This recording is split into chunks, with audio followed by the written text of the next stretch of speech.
The Boss Husband. Credit to the author. 411 hanggang 17. Ang mga pangalan po na nandito ay galing sa mga name generator. Kaya kung meron man pagkakatulad sa mga pangalan ng totoong tao o lugar, ito ay tunay na hindi sinasadya. Ang kwentong ito ay rated SPJ. Striktong patnubay sa mga walang jowa. Ito ay bawal din sa bata at matatandang walang asawa. Ang alok ni Teresa ay talagang nakakaakit sa kanya. Una, sina Gareth at Webb ay hindi magdadala ng anumang pagkalugi, ngunit magkakaroon ng pagkakataong mag-uwi ng isa pang sasakyan sa halip. Bukod dito, nagawa ng kotse ni Webb na makipagkarera sa isang Ferrari 599 na Gito. Bagamat nanalo siya pangunahin dahil sa kanyang mga kasanayan sa pagmamaneho, nangangahulugan din ito na napakahirap para sa mga ordinaryong sports car na talunin ang kanyang. Kaya, kung gusto ni Justin ng mas mataas na pagkakataon na manalo sa karera, kailangan niyang pumili ng mas dominanti. Nang marinig ni Webb ang balita, masaya niyang tinanggap ang hamon. Hindi naman siya tanga. Bakit hindi niya tanggapin ang ganoong magandang deal? Naghihintay din si Gareth na panoorin si Justin na pinapahiya ang sarili. Sabi niya, sige. Dahil nakikipagkarera ka, pumili ng truck at kotse. Dahil alam niyang hindi siya makakawala, kinailangan ni Justin na ipakita ang kanyang kakayahan dahil nangako siyang tutulungan si Teresa. Maaari kang pumili ng anumang kotse na gusto mo mula sa garahe. Huwag magpigil, bukas palad na sabi ni Teresa, at nagpadala ng waiter upang akain siya sa garahe. Sandaling nag-alinlangan si Justin bago nagtanong, anong uri ng truck ang sasabak tayo? Lumingon si Teresa para tingnan si Gareth. Ang truck ay napagpasyahan ng naghamon. Ang club ay may napakalaking lupain na may iba't ibang uri ng mga truck, kaya hindi siya sigurado kung alin ang pipiliin. Ngumiti si Gareth at sumagot, ang pangkalahatang layout ay isang simulation ng lungsod. Huwag mag-alala, hindi kayo makikipagkompetensya sa Formula 1 truck kung saan ang aking kaibigan ay higit na mahusay. Hindi pinansin ni Justin ang panunuya ni Gareth at tumalikod siya bago umalis. Matapos makalayo si Justin, pinagsalikop ni Joshua ang kanyang mga kamay habang nag-aalalang nagtanong, Elder sister, ayos lang ba si brother-in-law? Bakit truck lang ang hihilingin niya at hindi ang gawa ng sasakyan ng kalaban? Bakit wala kang sinabi kanina? Biglang napansin ni Teresa na hindi nagtanong si Justin tungkol sa kung anong sasakyan ang makakalaban niya. Hindi ko lang naalala, gusto mo bang sabihin ko kay brother-in-law ngayon? Tanong ni Joshua bago komendat. Sinabi ko na sayo na hindi mo siya bayaw.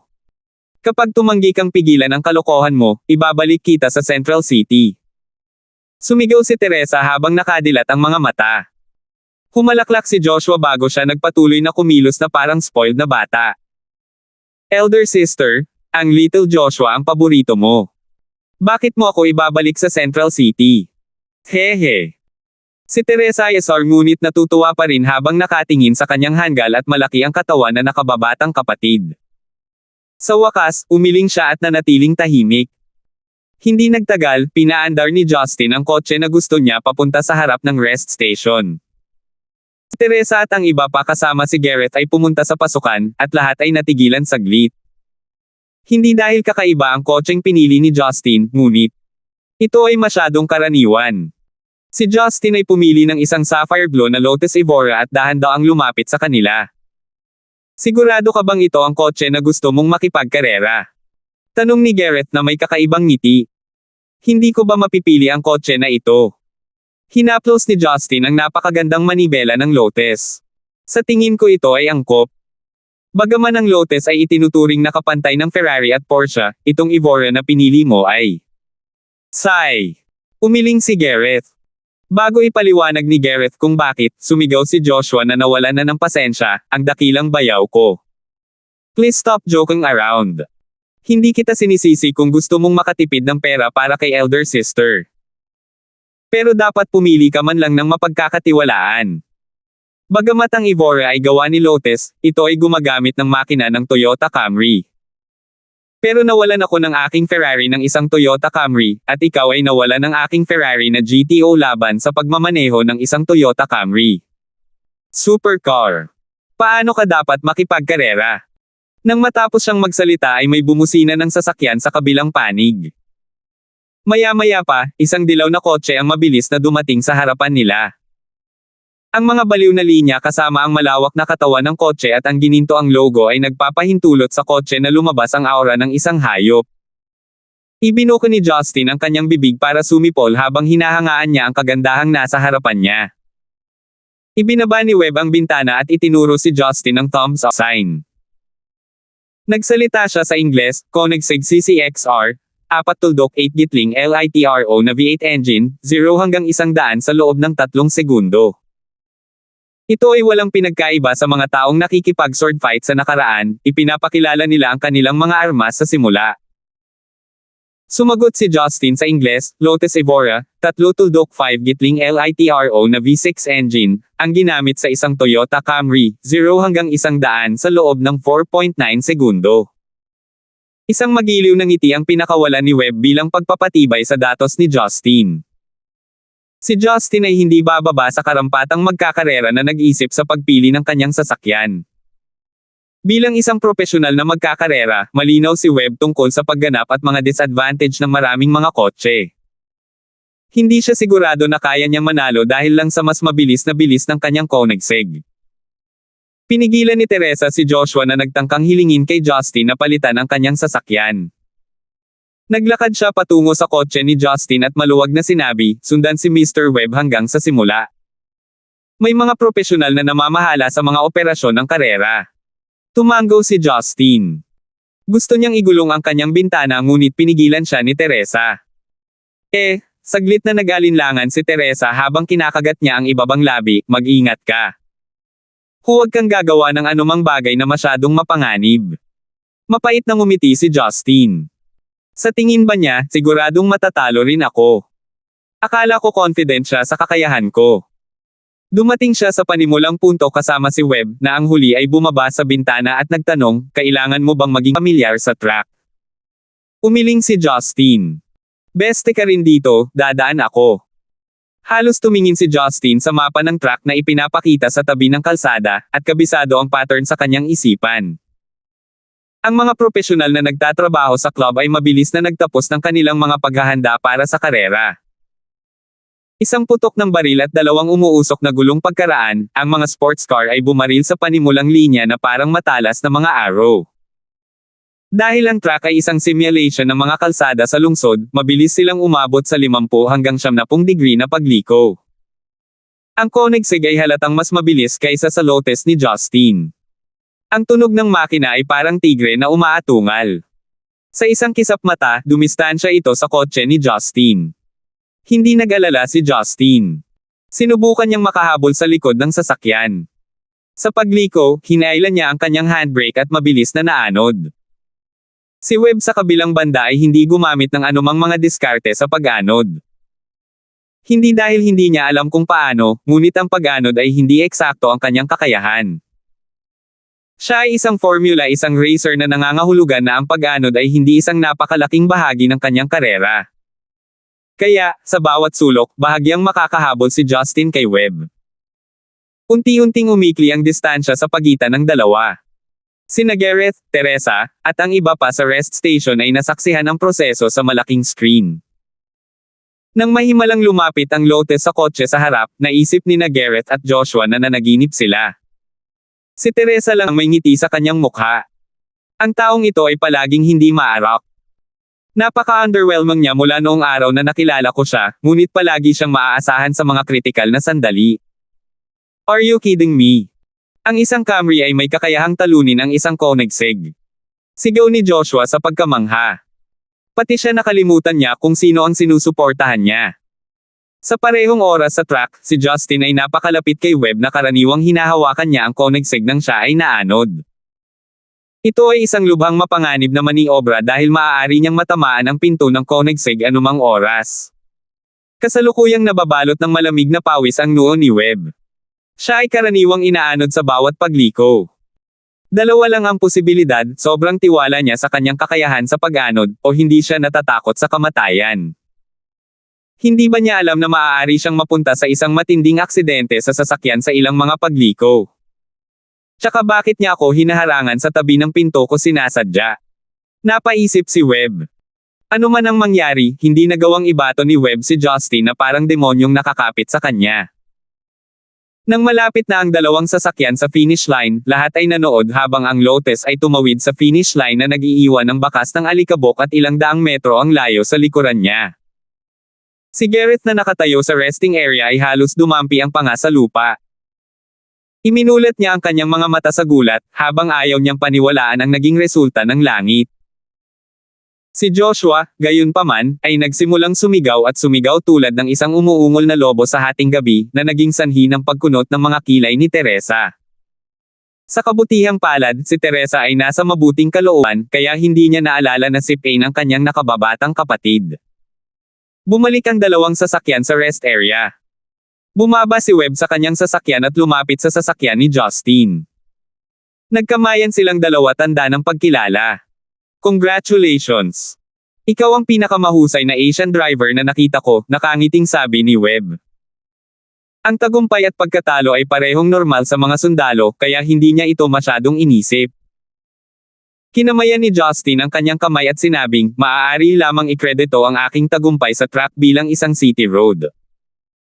Kayo sa Formula 1 ay sanay na lumiko sa malalaking sulok na nagbigay daan sa akin ng pagkakataong manalo.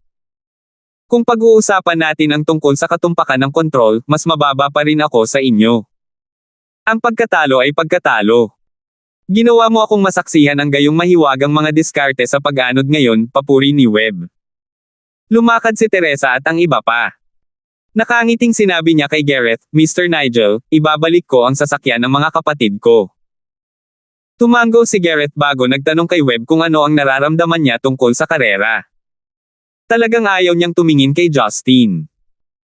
Dinilaan ni Joshua ang kanyang mga labi at naglakad papunta sa Lotus sa likod ni Justin at hinawakan ito bago hinalikan ang pinto ng ilang beses, nag-iwan ng maraming laway doon. Haha, ang murang Camry na ito ay talagang nagawang manalo ng Koenigsegg. Ito ay masyadong mahiwagang. Dapat tayong mamuhunan sa mas maraming Camry na kotse sa hinaharap. Bahagyang ngumiti si Justin at sumagot, bagaman ang makinang ito ay pagmamay-ari ng Camry na gawa sa North America, nagkaroon ng kakaibang electronic control unit ang Lotus. Nang dumaan sa iba't ibang pagsasaayos, ang sistema ng tambucho ay muling idinisenyo. Kaya't ang dalawang kotse ay nasa ganap na magkaibang antas. Bagamat ang Evora ay maaaring umabot sa 200 kilometro bawat oras na maximum, habang ang Koenigsegg Zero ay makakapaglaro ng higit sa bilis ng 300, ang Koenigsegg Zero ay maaaring maglaro ng higit sa bilis na tulad ng 300 track. Ang isang ito. Walang silbi ang pagpunta ng ganoon kabilis. Lubhang nalito si Joshua. Sa wakas, bumulong siya, brother-in-law, sa ang manufacturer ng sasakyan ka nagtatrabaho. Unang-una, hindi mo ako bayaw. Pangalawa, gusto kang sipin ulit ng ate mo. Sa sandaling matapos magsalita si Justin, sinipan ni Teresa si Joshua sa kanyang puwitan. Ang galit na si Teresa ay lubos na namula ang kanyang mukha. Ang kanyang mga kilay at mga mata ay may intensyong pumatay nang siya ay tumingin sa kanyang hanggal na nakababatang kapatid. Ang karaniwang kabaitan at alindog ay ganap na nawala sa kanyang mukha. Kasalukuyang hawak niya ang posisyon ng isang nakatatandang kapatid na nagpapaaral sa isang nakababata. Sinulyapan ni Gareth si Justin habang tumindi ang puot sa kanyang mga mata. 412. Hindi nakalimutan ni Justin ang orihinal na dahilan kung bakit siya pumunta kay Teresa sa unang lugar. Matapos tanggalin ang hanggal na Joshua, pumirma si Justin ng kontrata sa pakikipagsosyo kay Teresa. Sa wakas, nakatakdang gaganapin ang Star of Yellow sa iba't ibang lugar na pag-aari ng Maple Group. Sa katunayan, ito ay isang napakakapakipakinabang na deal para din kay Teresa. Pagkatapos ng lahat, ang isang superstar na tulad ni Kristen ay kukuha ng atensyon ng milyon-milyon. Nangangahulugan ito na ang Maple Group ay makikinabang din sa publisidad na iyon. Nauna nang umalis si Gareth at ang kaibigan niyang racer na si Webb kaysa sa kanila. Kung saan sila napunta ay isang misteryo. Bago siya umalis, nagpaalam siya kina Teresa at Joshua, iniwan si Justin. Halata na may galit siya kay Justin. Si Webb, gayunpaman, ay bukas palad na nakipagkamay kay Justin. Sa mga tagalabas, anuman ang iniisip niya, mas mataas ang kanyang pagiging disente kaysa kay Gareth na may kagalang-galang na posisyon sa gobyerno. Siyempre, walang aasahan na ganito ang ugali ni Gareth kapag nahaharap siya sa matataas na opisyal ng gobyerno. Bawal ang pagiging petit pagdating sa pagtatrabaho sa gobyerno. Ngunit sa personal, hindi niya gusto si Justin, o kahit na puot. Napansin din ni Teresa na si Gareth ay tila nagtatanim ng ilang galit kay Justin. Pagkatapos niyang harapin ang pakikipagsosyo, nagtanong siya dahil sa pag-aalala, Justin, mukhang may hindi pagkakaunawaan sa pagitan mo at ni Gareth. Tiyak na hindi ito magandang balita sa iyo. Ang tinutukoy mo bang Nigel clan sa Central City? Tanong ni Justin sa walang pakialam na paraan. Hindi nagulat si Teresa na alam ni Justin ang background ni Gareth. Hindi naman sila ordinaryong tao kung tutuusin. Hindi niya naramdaman na kailangan ni Justin na bigyang pansin ang mga normal na tao, ngunit hindi ito ang kaso para kay Gareth. Tulad ng nakita mo ngayon, kilala ko talaga si Gareth. Hindi ko sinasadyang itago ito sa iyo, wala lang akong dahilan para sabihin iyon.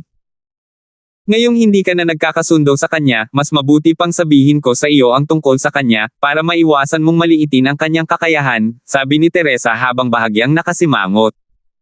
Sa Central City, ang aming Dawson clan ay isa sa mga mas matatag na major clans. Kasalukuyan kaming nirerango sa top 4 sa mga tuntunin ng impluwensya at awtoridad. Ang Nigel clan na pinanggalingan ni Gareth, ay nasa katulad na bilog na tinatawag ng mga tao na id 4 major clans of Central City. Ang angkan ng Nigel ay hindi naging pinakamatatag at matatag na angkan dahil lamang kay Gilmore na nagawang maging pinakabatang premier kailanman. Lumalago sila sa kanilang kapangyarihan sa paglipas ng panahon dahil sa kawalan ng anumang malalaking hadlang mula nang itatag ang bansa. Hindi kalabisan na sabihing sila ang numero 1 pamilya sa Zenica. Habang si Gareth ay ginagarantiyahan na si Gilmore Nigel ang nag-iisang anak na lalaki ni Premier Guangya. Ang magmana ng clan master na posisyon ay dahil napakaraming may kakayahan ng mga kabataan doon sa gobyerno. Pagkatapos makinig sa paglalarawan ni Teresa, nagtanong si Justin dahil sa curiosity, bukod sa inyong dalawa, sino ang dalawa pang angkan? Masasabi ni Teresa na hindi natatakot si Justin sa anumang bagay na hinuhusgahan ng kanyang hitsura. Bumantong hininga siya, ang isa sa dalawa pang angkan ay ang Lee clan na kontrolado ni Vice Premier Motion Lee. Siya ay halos kasing edad ni Gilmore. Bagamat mas mababa ang ranggo niya kaysa Gilmore, ang Lee clan ay nagkaroon ng lalim na ugnayan sa mga pambansang ahente ng especially IA mula pa noong panahon ng Republika ng Zenica. Nang ang gobyerno ay kailangang umatras sa pagkatalo, ang mga Lysander ay tinago ang karamihan sa kanila sa lupain. Low-profile clan sa 4, ngunit din ang pinakamarahas. Tungkol sa ibang angkan, ang angkan ng Gibson ang may pinakakapahamak na pag-unlad. Ang angkan ng Gibson. Natigilan si Justin. Inaasahan niya na ang angkan ng Gibson ay isang napakalakas na angkan dahil nagawa ni Gibson Gio ang napakaraming kahangahangang mga aksyon. Gayunpaman, hindi niya alam na ang Gibson clan ay kabilang sa 4 na major clans. Nabigo si Teresa na mapansin ang pagbabago sa ekspresyon ni Justin. Masyado siyang nalunod sa mga iniisip niya. Ipinagpatuloy niya, ang angkan ng Gibson ay ang pinakamatanda sa 4. Mayroon silang kasaysayan na nagmula sa libu-libong taon. Ito ay isang pagmamalaki na hindi kayang kalabanan ng ibang mga angkan. Mayroon din silang pinakamaliit na miyembro, ngunit bawat isa sa kanila ay may matatag at time na paniniwala sa angkan. Bilang resulta, ang Panginoon ay bumangon ng mas malakas sa bawat pagkatalo, malaki ang naiambag nila sa mga karangalan. Sa totoo lang, ang Gibson clan ay makabuluhang tinanggihan noong unang itinatag ang bansa. Gayunpaman, ang kanilang matandang clan master na si Marshall Gibson na siyang ama ng kasalukuyang clan master na si Gavin, ay isang henyo sa militar. Siya ay naging pangunahing manlalaro noong War of Resistance, Civil War, at Korean War. Marami sa pinakamahuhusay na puwersa sa bansa ang binuo ng lumang clan Asian ng militar. Walang kapantay. Maaaring sabihin na ang matandang clan master ay nag-iisang pigilan ng Gibson clan na maalis sa buhay. Kasabay nito, sinanay niya ang isang anak na lalaki na nagpatuloy sa pagpapalaki ng Gibson clan sa kanyang kaluwalhatian, Gavin. Kung ang matandang clan master ay ang bayani ng militar na muling bumuhay sa Gibson clan, kung gayon si Chairman Gibson ang magiging bayani ng gobyerno sa panahon ng mga tunay na opisyal ng kaguluhan na siya ngayon ang nirerango ni Manny. Pinatatag ang pamahalaang Zen-Iken at pinabilis ang ekonomiya sa panahong iyon. Sa ngayon, ang angkan ng Gibson ay isang hindi kontrobersyal na miyembro ng 4 na pangunahing angkan. Bagamat sila ang may pinakamaliit na impluwensya at yaman sa ibabaw kung ihahambing sa amin na Nigel, Lee at Dawson na mga angkan, ang kanilang tunay na kapangyarihan ay nasa militar ng Zenica at hindi mabilang na mga tao sa core ng bansa. Sa mundong ito, gaano man kalakas ang paniniwala ng isang tao sa kanyang sarili, walang makakatagal sa puwersa ng 1,000,000 hayop. Natahimik si Justin pagkatapos niyang pakinggan si Teresa. Ang angkan ay tila puno ng pagmamataas at kaluwalhatian. Ang mga bagay na iyon. Hindi kailanman malayo sa aking maabot sa lahat ng oras na ito, naisip niya. Oh! Sa palagay ko masyado akong nagsasalita, nakangiting sabi ni Teresa. Sa totoo lang, ang Gibson clan ang paborito ko sa mga mayayamang angkan sa Central City. Ito ang puno ng pinakamaraming alamat. Ay oo nga pala, Gibson din pala ang pangalan mo. Nararamdaman mo bang uminit ang dugo mo pagkatapos makinig sa akin? Umiling si Justin. Nakangiting sagot niya, parang nakikinig lang ng kwento. Matanda na. Iyon ay dahil hindi ka pa nabubuhay sa panahong iyon noon. Tanging ang mga taong kasing edad ko lang ang nagkaroon ng pagkakataong masaksihan ang katalinuhan ni Chairman Gavin noon. Tingnan mo, ipinapaalala mo sa akin kung ilang taon na muli, reklamo ni Teresa. Si Justin ay mukhang walang magawa. Nang hindi pinapansin ni Teresa, iniabot niya ang kanyang braso upang kurutin ang kanyang pisngi. Ito ay nababanat, maislan, at makinis. Napakalambot ng pisngi mo. Little Teresa, 18 ka pa lang ngayong taon, di ba? Nakangiting tanong ni Justin.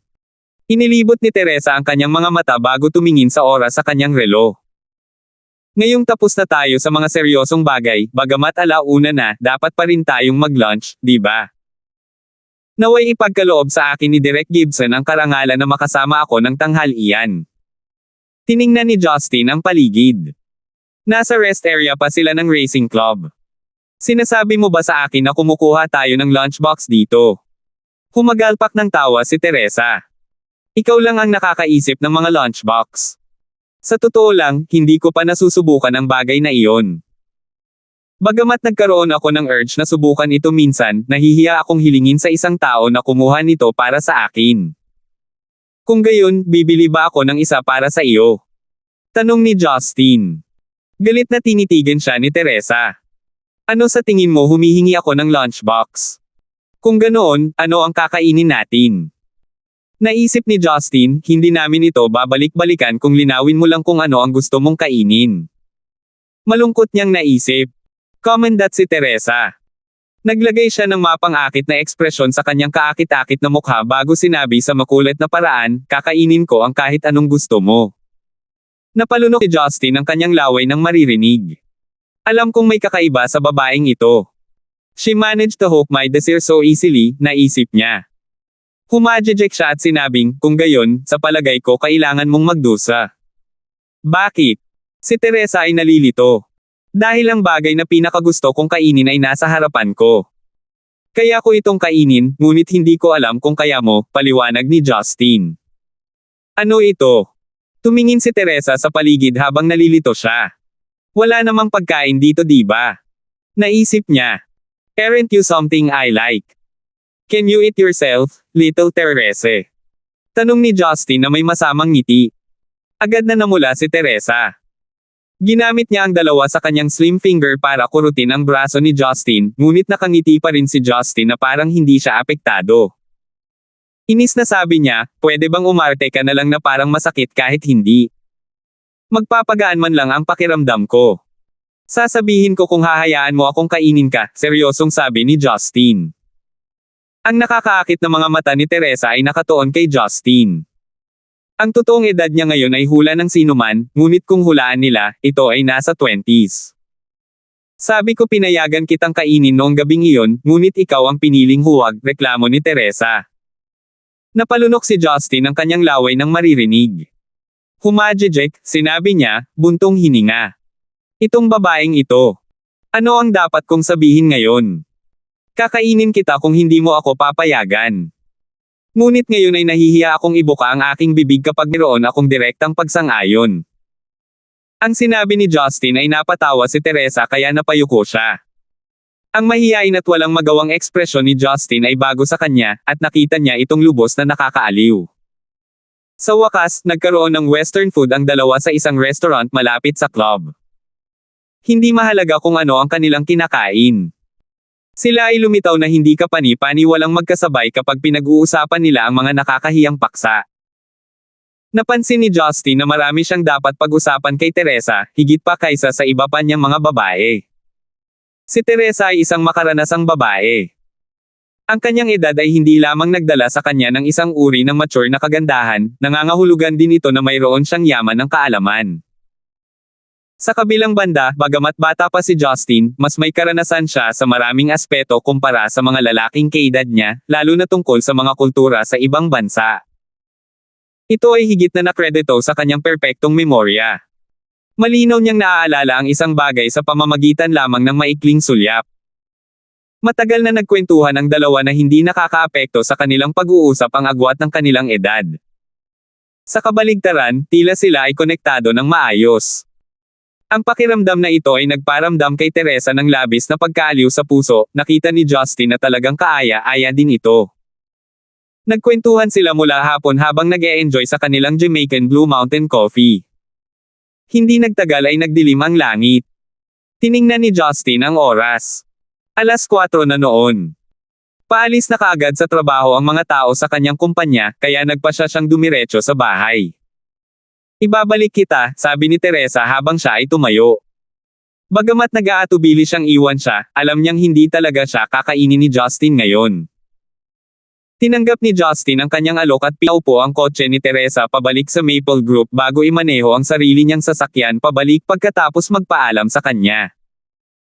Bagamat sa wakas ay hindi na nagsalita ang dalawa, naging mas matalik ang kanilang mga titig. Dahil dito nadama ni Justin na pinagpala ngunit naiinis. Kung magpapatuloy ito, baka isang araw ay mahulog talaga siya sa babaeng nasa hustong gulang. Kapag nangyari iyon, hindi na siya tatawagin ng batang Dawson na tito, kundi ama, sa halip. Pakiramdam niya ay nanlamig ang kanyang gulugod sa pag-iisip. Nang pauwi na si Justin, biglang tinawag siya ni Rebecca. Magpapa-facial treatment sina Justin, nanay, at Yuna mamaya. Isasama namin si Lucille, dahil kailangan nang sumali ang batang iyon sa isang kompetisyon sa lalong madaling panahon. Kailangang alagaan ng mga babaeng artista ang kanilang mga balat ng regular. Kakain kasama si Marian sa labas dahil walang magluluto sa bahay. Natigilan si Justin. Gusto ng kanyang ina na makipagkasundo siya kay Marian kaya nagkataon lang siya. Gayunpaman, wala siyang magawa tungkol dito. Hindi niya hahayaang magpatuloy ng matagal ang Cold War sa pagitan nila ni Marian. Kaya, nagpasya si Justin na sumama sa intensyon ni Rebecca. Nag-U-turn si Justin at nagmaneho papunta sa parking lot ng Yellow International. Oras na para umalis si Marian sa trabaho. Si Rebecca ay tumawag na sa kanya. She wouldn't decide to stay away from home para lang hindi siya makita, di ba? Habang iniisip ni Justin, dalawang silhouette ang lumabas mula sa hagdanan sa harapan. Isa sa mga figure ay si Marian. Nakasuot siya ng puting European coat at isang pares ng nakaistilong, masikip pulang leggings. Ang kanyang itim na buhok ay nakalugay, na naging sanhi ng kanyang pagiging mas banayad kaysa sa karaniwan. Makikita sa matikas niyang mukha na medyo pagod na pagod siya. Ang taong nasa tabi niya, gayunpaman, ay naging dahilan upang si Justin ay mabalisa ang kanyang ulo sa manibela. Hindi ba si Gareth ang puke? Hindi lang niya hinanap ang asawa ko sa kawalan ko, may hawak din siyang bouquet ng nagninangas na pulang rosas. Napaisip si Justin. 413.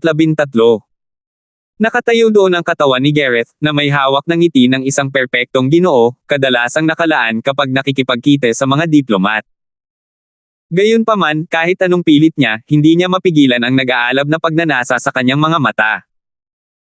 Mula sa kanyang pananaw, makikita ang makinis na leeg ni Marian at ang puting nyebe na balat sa pagitan ng kanyang mga kwelyo. Nang may tugma sa kanyang kakaibang halimuyak at lamig, nakipaglaban si Gareth sa pagpupursage na ihagis ang mga bulaklak at yakapin ang babae. Napansin ni Marian ang kanyang kakaibang titig na labis na ikinalungkot niya. Gayunpaman, anuman ang ginawa niya, anak pa rin siya ng premier. Hindi magiging maganda kung tretuhin niya ito tulad ng pagtrato niya sa ibang lalaki. Ang mga mamamayan ay hindi dapat lumaban sa gobyerno, gaano man kasama ang pakikipag-usap ng isang tao. Alam ni Marian ang puntong ito. Marian, ang mga bulaklak na ito ay espesyal na na-import mula sa Netherlands sa pamamagitan ng paglipad.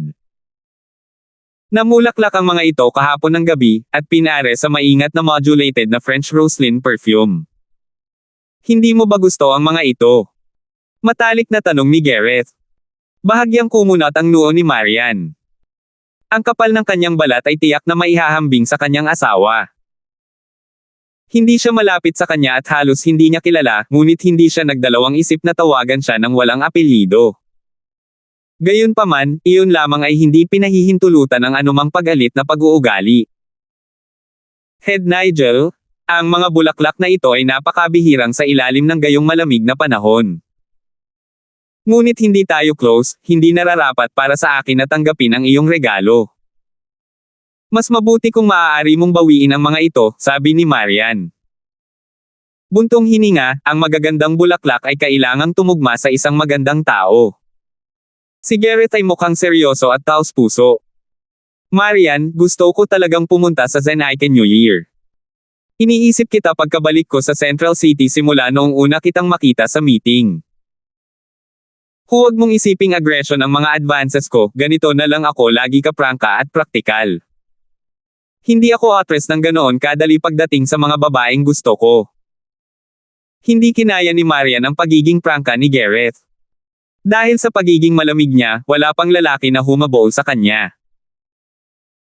Ngayong nahaharap na siya sa isang lalaki kung saan ang isang letigo sa kanya ay parang kilati sa kanyang balat, tinalikuran na niya ang kanyang pagtatangka na ihiwalay siya. Hindi niya maiwasang sumakit ang ulo. Head Nigel, oras na para umalis ako. Dumidilim na ang langit, makabubuti sa iyo na umuwi na rin. Nakakunot ang noo ni Marian habang naglalakad patungo sa kanyang Bentley. Hinarang siya ni Gareth na magpatuloy. Marian, kung tatanggi kang tanggapin ang mga bulaklak na ito, mababa ang tingin mo sa akin, Gareth. Kahit na gusto mong bumalik sa bahay, susunod pa rin ako sa likod mo. Kahit anong mangyari, kailangan mong tanggapin itong regalo ko. Ito lang ang tanging hiling ko sa ngayon. Napakawalang puso mo bang tanggihan ang isang inosenteng regalo ng bulaklak mula sa isang admirer? Si Gareth ay hindi estranghero sa politika. Ang kanyang mga salita ay ginawa upang maging mas kapani-paniwala kaysa sa iba, na naging dahilan upang si Marian na hindi pamilyar sa mga ito, ay tumayo roon na nawala ng mga salita. Narinig niya ang awtoridad ng Nigel clan sa Central City. Hindi ito isang panig na kayang magalit ng Yellow International. Inilayo ni Marian ang kanyang ulo para mag-isip sandali. Hindi nagtagal, huminga siya ng malalim bago kinuha ang mga bulaklak mula sa mga kamay ni Gareth. Sa sandaling ito, ang mga headlight ng isang BMW ay kumikislap ng ilang beses mula sa kalsada sa harap. Hindi nagtagal, umalangaw-ngaw ng malakas sa parking lot ang tunog ng alitan sa pagitan ng mga gulong at konkretong sahig. Bumusina. Ang BMW ay parang galit na hayop habang papunta ito kina Gareth at Marian. Gamaan ang pakiramdam ni Marian nang makilala niya ang sasakyan. Hindi niya alam kung ano ang ginagawa ni Justin, ngunit ang isang bagay na alam niya ay ligtas siya. Kaya naman, tahimik siyang nakatayo doon habang naghihintay. Si Gareth, gayunpaman, ay walang ideya na ito ay si Justin. Agad niyang inakala na isa itong siraulo na nagsasanay sa kanilang pag-anod sa isang underground na paradahan. Namutla agad ang mukha niya. Marian! Bumaba ka! Bagamat sinigawan ni Gareth si Marian para hilingin na lumayo siya, matagal na siyang umatras sa likuran ng isang haligi bago kinakabahang tumingin sa paparating na sasakyan. Tili! Marahas na naapakan ang brake paddle ng BMW. Pinitik nito ang kanyang buntot ng maganda bago pumarode sa harap ni Marian. 1 metro lang ang pagitan niya at ng sasakyan. Ang mga bintana ng kotse ay dahan-daang bumaba na nagpapakita ng nakangiting mukha ni Justin. Kinindatan niya si Marian na kalmado gaya ng dati bago tumingin kay Gareth na nagtatago sa likod ng haligi. Oh, hindi ba't si Young Master Nigel ito? Siguradong pinagtagpo na naman tayo ng tadhana. Anong nangyari sa'yo ngayon? Hindi ba maganda ang pakiramdam ng katawan mo? Bakit parang namumutla ka? May foundation ka ba sa mukha? Sa wakas ay napagtanto ni Gareth na siya ay ginagampanan ni Justin. Halatang sinadya iyon, habang si Marian ay maliwanag na alam kung anong sasakyan ang minamaneho ni Justin kaya hindi siya natakot. Ikaw ba? Ikaw ba ay nang-ahas? Nang-ahas na takutin ako gamit ang kotse. Nauutol na sambit ni Gareth. Natakot ba si Young Master Nigel? Tanong ni Justin habang nagtataka. Naging seryoso ang ekspresyon ni Gareth. Sino nagsabi niyan? Bakit ako? Kung gayon, bakit mo ako inakusahan na tinatakot ka, Young Master Nigel? Akala ko hindi ka natakot, sabi ni Justin. Sumakit ang ulo ni Gareth matapos na lokohin ni Justin. Bago niya masuri ang sitwasyon, sinabi ni Justin kay Marian na nakatayo sa tabi ng kotse, asawa, pasok ka. Maghahaponan tayo ngayong gabi. Nag-alinlangan sandali si Marian. Noong una ay hindi niya intensyon na maghapunan kasama si Justin. Galit pa rin siya sa bagay ni Joyce. Gayunpaman, kasama si Gareth, hindi nararapat kung tatanggihan niya si Justin. Pagkatapos ng lahat, sa kaibuturan ng kanyang puso, tinanggap na niya si Justin bilang kanyang asawa. Humi si Marian bilang pagkilala. Hawak ang mga bulaklak, sumakay siya sa kotse ni Justin. Nanlaki ang mga mata ni Gareth sa gulat. Tumingin siya kay Justin na inalis si Marian habang hindi siya nakaimik. Asawa. Tinawag ba ni Justin si Marian na asawa? Kasal na ba sila? Kanina sa Chamber of Commerce na ginanap sa Stonegate, panandaliang nagtanong si Gareth tungkol sa pamilya ni Marian. Gayunpaman, hindi niya alam na may asawa na siya. Kaya't nagpasya siyang simulan ang paghabol sa kanya sa ilalim ng sikat ng araw. Ngunit iyon ay ibang-iba sa aktwal na kaso. Kung kasal sina Marian at Justin, bakit walang nakakaalam nito sa gobyerno ng Stonegate? Ang CEO ng Yellow International ay hindi lamang karaniwang tao sa kalye, naisip niya. Ang higit na ikinairita ni Gareth ay ang katotohanang maaaring maging asawa nga ni Marian si Justin dahil personal niyang tinanggap ang imbitasyon nito. Sa kanyang isip, ito ay bumubuo ng isang insulto ng pinakamataas na antas. Nagawa ng murang mapakasal sa ganyang diyosa. Naramdaman ni Gareth na halos sumabog ang kanyang mga ugat sa galit. Kasabay nito, nakabusangot si Justin sa loob ng kotse habang paminsan-minsan ay sinusulyapan niya ang walang ekspresyon na si Marian at ang bouquet ng bulaklak na hawak niya. Walang emosyong tumingin sa kanya si Marian. Hindi niya ako pinayagang umalis kung hindi ko ito kinuha. Kung gayon dapat ay tinawag mo ako. Haharapin ko ito para sa iyo, nagmamadaling sabi ni Justin. Tanggalin mo ang mga bulaklak. Maghahanap ako ng basurahan sa tabing daan para itapon mo. Malabo na naramdaman ni Marian ang paninibugho ni Justin at nakaramdam siya ng kasiyahan. Ang lalaking ito ay palaging nagpapasama sa akin kapag lumalabas siya at naghahanap ng ibang babae. Sa wakas alam na ba niya na in-demand ako ng mga lalaki ngayon? Naisip niya. Umiling si Marian at umaktong inosente. Mabango ang mga bulaklak na ito. Hindi ko nakikita kung paano masakit kung iiwan ko sila sa bahay. Kamusta sila? Saway ni Justin. Baka nilason sila ng puki. Ang pagiging bastos lang ang alam mo. Hindi ba't isang bouquet ng bulaklak lang? Sumimangot si Marian at mukhang hindi nasisiyahan. Gayunpaman, nasiyahan siya na talagang gusto niyang tumawa. Paano ako makikipag-usap ng walang pag-aalinlangan at uupo habang ang aking babae ay niregaluhan ng mga bulaklak ng ibang lalaki? Napabuntong hininga si Justin. Pagkatapos ay sinubukan niyang pasayahin siya. Babe Marian, mangyaring maging masunurin at alisin ang mga ito. Bibigyan kita ng mas marami at mas malalaking bulaklak. Ang pabango ay sobra-sobra na. Bibigyan kita ng mas magaan. Umiling si Marian. Hindi naman, sayang lang. Sapat na ang mga bulaklak na ito. Hindi nasisiyahan si Justin. Mahigpit niyang sinabi, hindi. Bago tayo maghapunan ngayong gabi, kailangan mong itapon ang mga ito. Sa wakas ay hindi na napigilan ni Marian ang kanyang pagtawa nang gumawa si Justin ng isang matigas na aksyon. Tumingin siya sa lalaki at sinabing, nagseselos ka. Bakit ako magseselos? Ayaw ko lang sa piyok, at dahil dito ay ayaw ko sa anumang regalo niya, sabi ni Justin habang umiiwas siya ng tingin kay Marian. Inilibot ni Marian ang kanyang mga mata bago ibinaba ang bintana. Nasa highway ang sasakyan sa sandaling ito. Ginulo ng malamig na hangin sa labas ang buhok ni Marian. Habang nakadilat ang mga mata, pilit niyang inihagis ang mga bulaklak. Lumipad ang palumpo ng mga bulaklak sa tulay ng highway. Nagkalat sila sa iba't ibang direksyon matapos tanggayan ng hangin.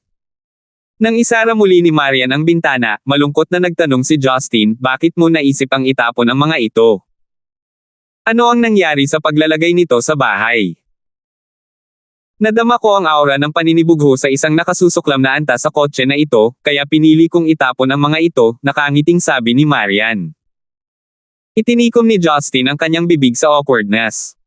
Tere na para sa hapunan. Nagugutom ako, sabi ni Marian. Nagulat si Justin. Bihira kang magsabing gutom ka. Kinagat ni Marian ang kanyang mga labi at tumango. Nakangiting sabi niya, good mood ako ngayon. Siyempre nagugutom ako.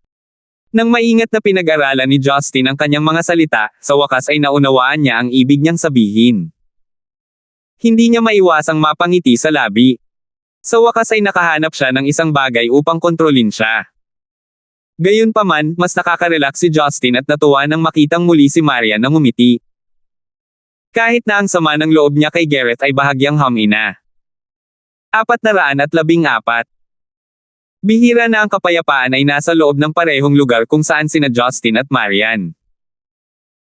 Naramdaman ni Justin na ito na ang perpektong pagkakataon para palawakin pa ang kanilang relasyon. Sa pagtatangkang pasayahin si Marian, tinanong siya ni Justin kung ano ang gusto niyang kainin para sa hapunan.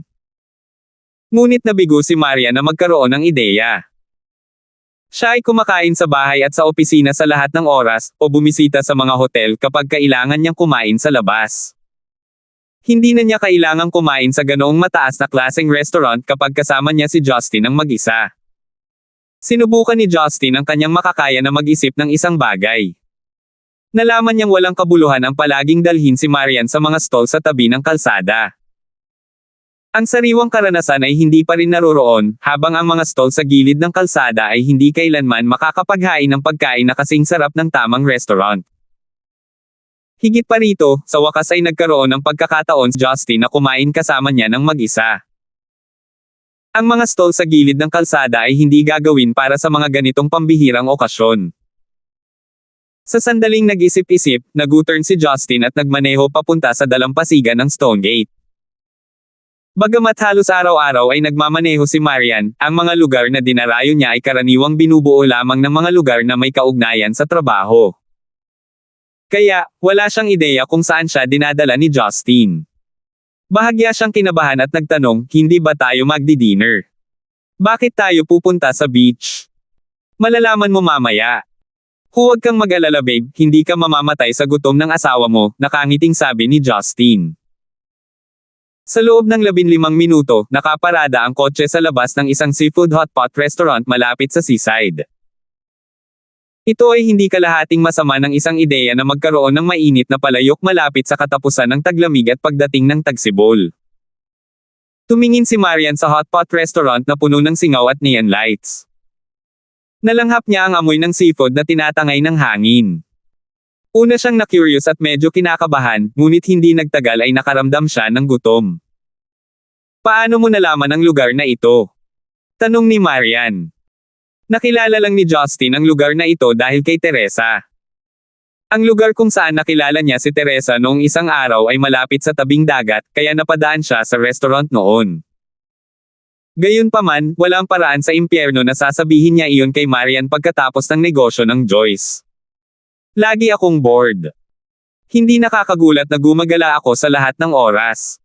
Naghahain ba sila ng mainit na kawali? Tanong ni Marian. Oo naman. Bakit mo natanong? Nalilito si Justin kung bakit siya nagtanong ng ganoong kapansin-pansing tanong. Bahagyang mula si Marian. Ako, hindi ko pa nasusubukan ang hotpot dati, kaya nagtanong ako. Ano? Seryoso ba siya? Naisip niya. Sa pagkakataong ito, nasaksihan muli ni Justin sa kanyang sarili kung ano ang hitsura ng isang binibini ng isang mayamang angkan. Ngunit talagang may katuturan kapag naisip niya ito. Si Marian ay lumaki sa mga babae sa buong buhay niya. Walang dahilan noon para kumain siya ng ganito kalalaking ugali. Higit pa rito, karaniwang kaalaman na ang pagkonsumo ng sobrang mainit na kaldero ay nagresulta sa mga mantsa. Kukunin ko ang iyong unang pagkakataon, sabi ni Justin sa isang seryosong paraan. Binigyan siya ni Marian ng isang galit na titig. Nakuha niya ang ipinahiwatig na kahulugan sa mga salita ni Justin. Hindi ba hotpot lang? Marami akong nakikitang ganyan sa mga Korean drama. Huwag mo akong maliitin, naisip ni Marian. Pagkapasok ay dinala sila sa isang mesa malapit sa bintana. Habang naglalakad sila papasok, nakatanggap si Marian ng maraming tingin, na sa kabila ng dalas ng pangyayari, hindi pa rin siya komportable. Iyon ang unang pagkakataon niyang masaksihan ang isang eksena kung saan napuno ng usok ang silid at malakas na nag-uusap ang mga tao. Hindi nasiyahan si Justin nang makita niya kung gaano kaliit ang mesa. Nakita niyang ang pinakamaraming may bubuntin niya sa mesa ay 5 hanggang 6 na plato. Nakakunot ang noo niyang sinabi, kumuha kami ng mas malaking mesa. Paano mo aasahang komportable akong kumain ng ganito? Ang server ay isang binata. Gaano kahirap? Hindi ba kayo lang dalawa ang kumakain? Bakit kailangan mo ng malaking mesa? Naisip niya. Gayunpaman, nang tingnan niya ang hitsura ni Marian at kung gaano kahusay ang pananamit nito, naisip niya na hindi sila bahagi ng karaniwang tao. Kaya, ngumiti siya at sinabing, Sir, kahit maliit lang ang mesa, nagbibigay kami ng mga trays para paglagyan ng dagdag na pagkain kung kinakailangan. Umiling si Justin. Bihira lang pumunta dito ang asawa ko.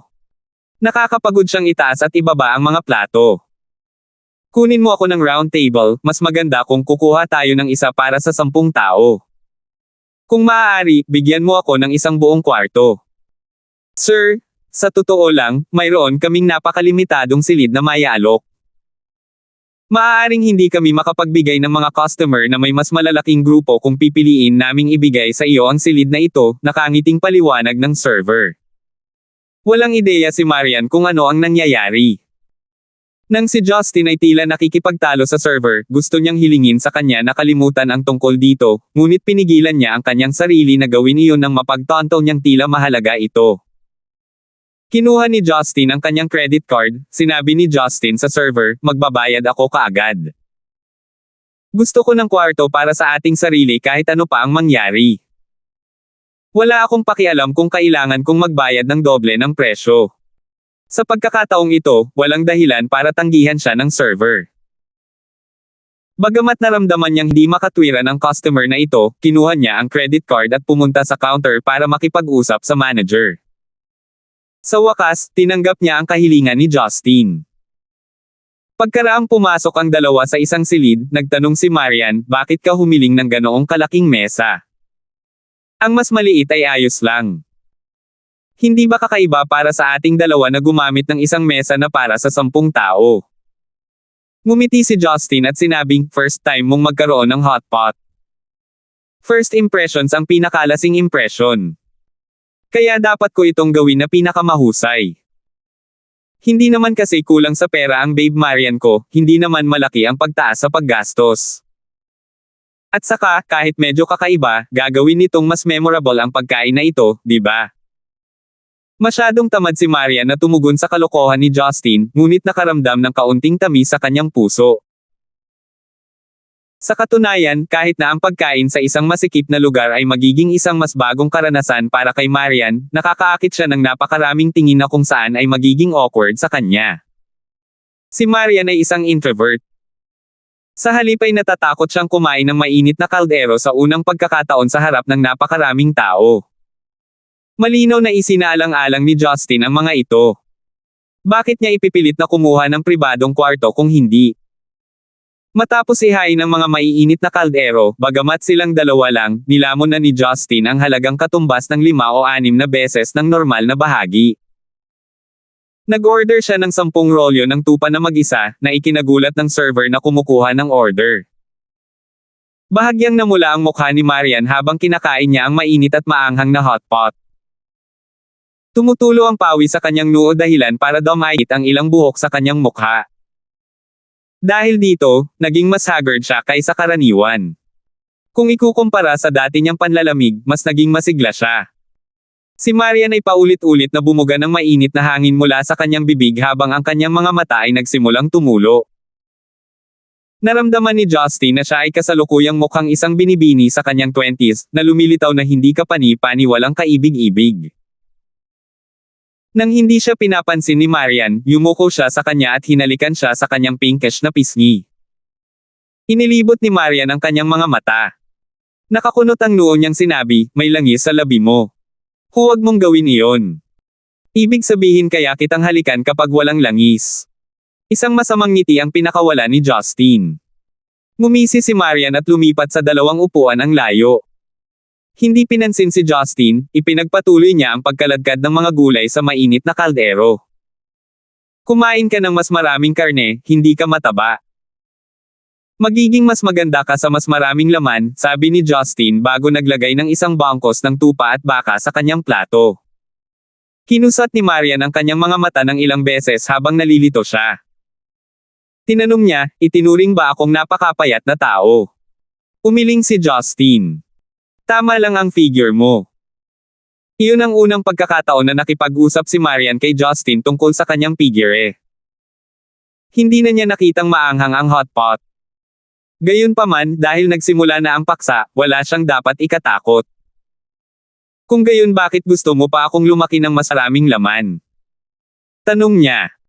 Humajejek si Justin at sumagot, "Gusto kong tumingin sa mga payat na babae, ngunit mas gusto kong hawakan ang mga matataba." May gana si Marian na ihampas ang kanyang plato sa mukha ni Justin.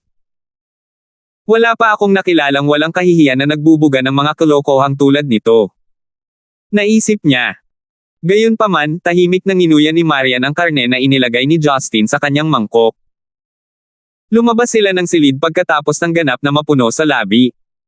"Sir, ito ay $1,206 sa kabuuan." Nang sabihin ng ginang na nagtatrabaho sa counter ang halagang ito, medyo nabigla siya. Alam niya na iginiit ni na Justin at Marian na kumuha ng pribadong silid na may 2 tao lamang. Gayunpaman, nagawa nilang kumain ng isang halaga na kahit 10 tao ay hindi kinakailangang maubos. Biglang itinuro ni Justin ang 2 lalaking nakaupo sa malapit at sinabing, "Babayaran ko rin ang sa kanila." Nagulat ang ginang, ngunit tumanggo pa rin at pinayagan si Justin na bayaran ang 2 bayarin. Pagkatapos lumabas sa hot pot restaurant, nagtanong si Marian, "Kilala mo ba sila?" "Hindi, ayoko," umiling si Justin. "Kung gayon bakit mo sila binayaran?" Pagkasakay sa kotse, binuksan ni Justin ang makina at itinuro ang pasukan ng restaurant. "Tingnan mo. Ayan na sila ngayon." Agad na naunawaan ni Marian ang ibig niyang sabihin. "Sinusubukan mo bang sabihin na sinundan tayo?" "Mas tumpak, pinapanood nila ang ginagawa natin," nakangiting sabi ni Justin. Naguguluhan si Marian. Sino ang gagawa niyan? Bakit nila tayo pinapanood? Isipin mo Marian, sino pa ba ang interesado sa relasyon natin na naramdaman nilang kailangan tayong i-stalk? Tanong ni Justin. Gareth. Agad na naisip ni Marian ang mahirap na tao. Siya lang ang nakakaalam na lumabas siya para sa hapunan kasama si Justin. May kakayahan din siyang magpadala ng manood sa kanila. Nagpumilit ka bang kumuha ng kwarto para hindi sila makita? Biglang tanong ni Marian. Ngumiti si Justin at sumagot, ito ang isa sa mga dahilan, ngunit ginawa ko iyon higit sa lahat para mapasaya ang aking mahal na asawa. Babe Marian, kamusta ang pagkain ngayong gabi? Hindi pinansin ni Marian ang biro ni Justin. Nag-aalalang tanong niya, sa pagbabayad, iyon ba ang paraan mo para tawagan si Gareth? Hindi ba ibig sabihin noon ay naging kaaway ka na ni Gareth? Walang alinlangan na hindi siya mabuting tao, ngunit anak siya ng premier. Paano kung talagang gusto niyang gumawa ng masama sa iyo? Tuwang-tuwang sinabi ni Justin, kung natatakot ako sa kanya, hindi ko sasabihin ang kanyang mga kilos ng malinaw. Ililibang ko siya sa paggawa nito ngayon. Kung talagang mapunta siya sa aking masamang panig balang araw, sisiguraduhin kong magbabayad siya sa paraang hindi maiisip ng isang tao. Bahagyang gumaan ang pakiramdam ni Marian nang makita ang pagtitiwala ni Justin bago muling bumaantong hininga. Ang ibang mga mag-asawa ay higit na magkakaintindihan sa isa't isa habang lumilipas ang panahon. Gayunpaman, habang mas maraming oras ang ginugugol niya sa kanyang asawa, mas napagtanto niya na mas mababa ang alam niya kaysa sa inaakala niya. Halos 10:00 na ng gabi nang makarating sila sa bahay. Sina Rebecca, Yuna at Lucille na lumabas para sa facial treatment ay nakauwi na. Si Sheila na wala ng tuition, ay bumalik din, at kasalukuyang ginagawa ang kanyang rebisyon sa itaas. Isang magiliw ng ngiti ang pinakawalan ni Rebecca nang pumasok ang dalawa sa living hall. Bumalik ka. Ngayon ka lang ba nagsaya? Ngumisi si Marian habang tahimik siya habang sinenyasan si Justin na magsalita. Tumango si Justin. Mas nakaramdam ng kalungkutan kapag tayong dalawa lang ang kumakain. Hindi mo na kailangang lumabas ng sabay-sabay sa hinaharap. Si nanay ang nag-iisip para sa inyo. Hindi naman kayo close, mas maganda kung mas marami kayong makakasama. Hindi sinubukan ni Rebecca na itago ang kanyang intensyon. Ngumiti si Justin bilang pagkilala. Pagkatapos ay nakita niya ang isang malaking bilang ng mga plastic bag sa tabi ng sofa. Nag-shopping din kayo?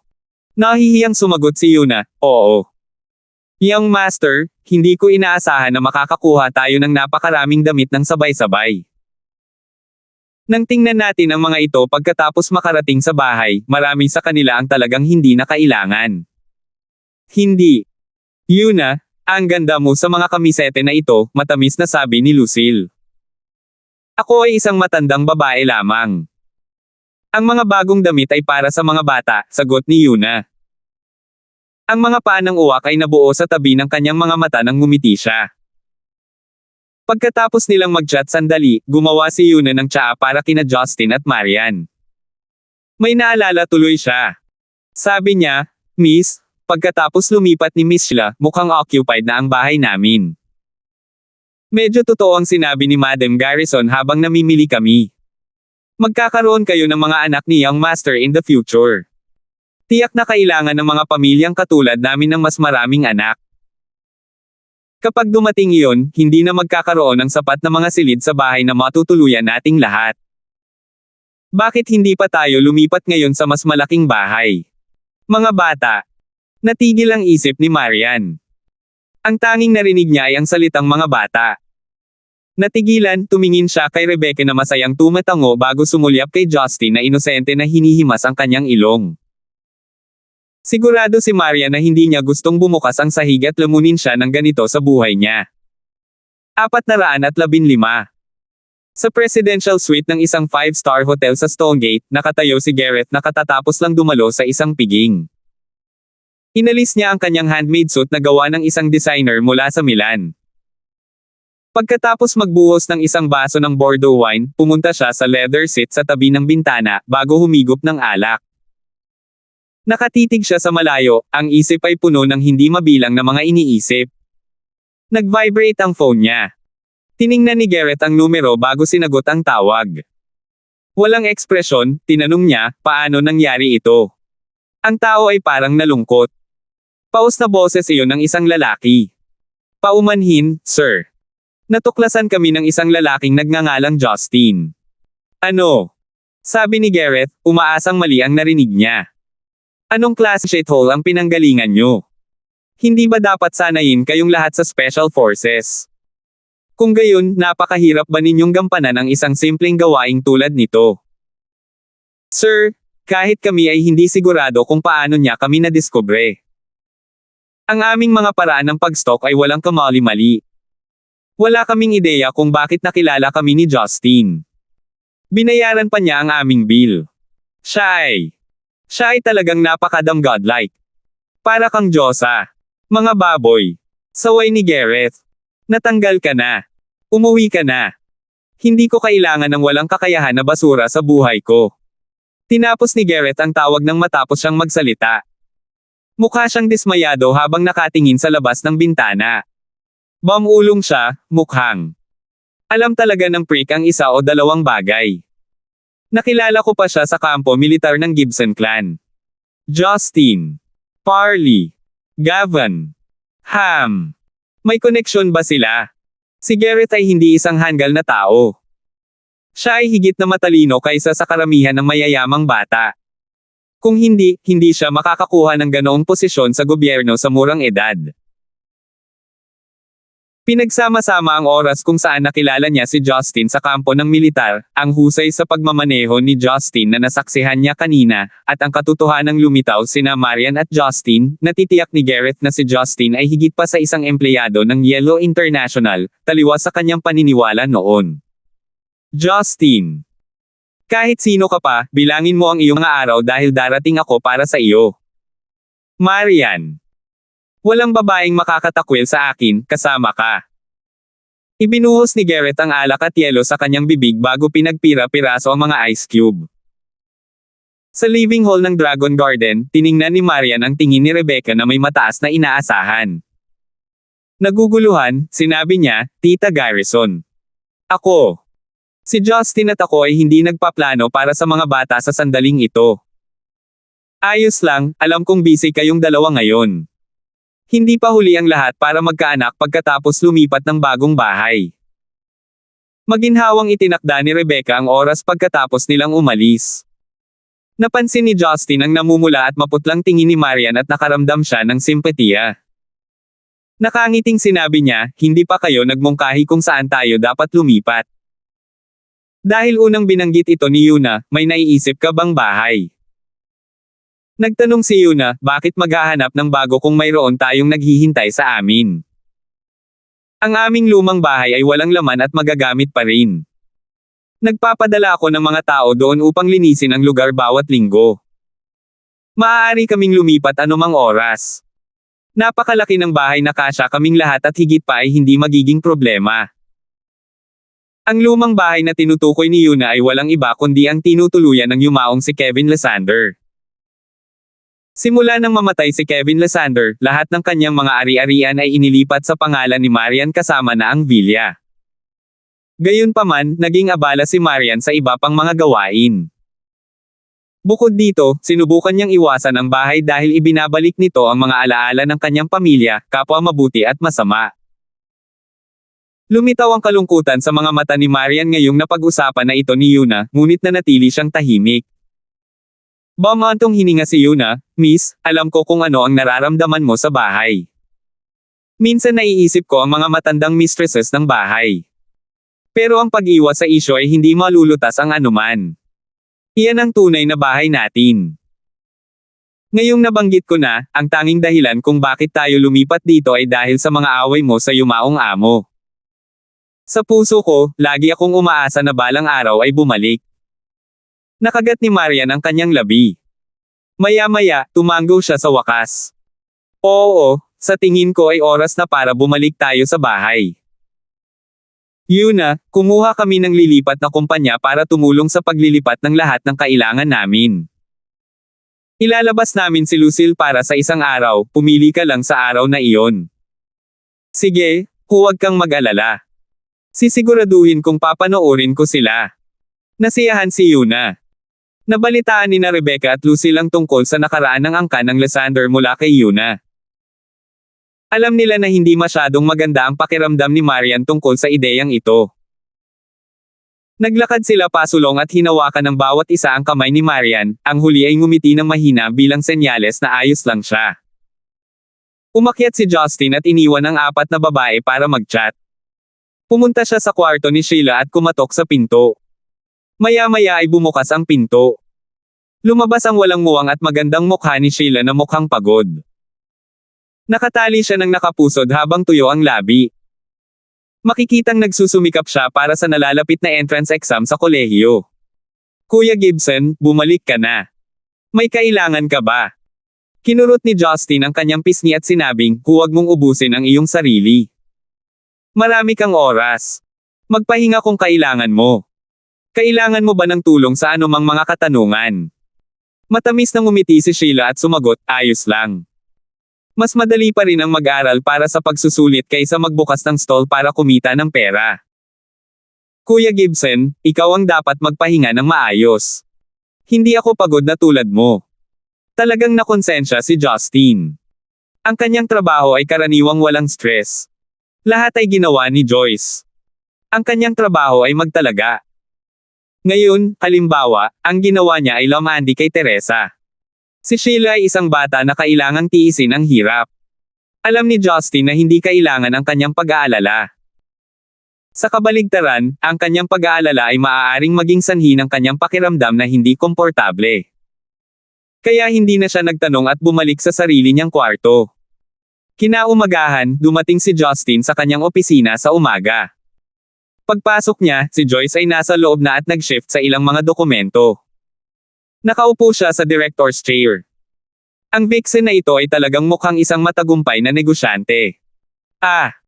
Agad na ibinaba ni Joyce ang mga gamit na hawak niya nang pumasok si Justin. Lumapit siya kay Justin at yumuko, katulad ng ginagawa ng mga tao sa mga drama. Maligayang pagdating, guro. Hindi napigilan ni Justin ang kanyang pagtawa. Anong ginagawa mo ngayon? Hindi ako feudal na pinuno. Wala akong pagpipilian. Sa tuwing uuwi ako, ipinapalam sa akin ng aking ama na pagsilbihan ka ng maayos.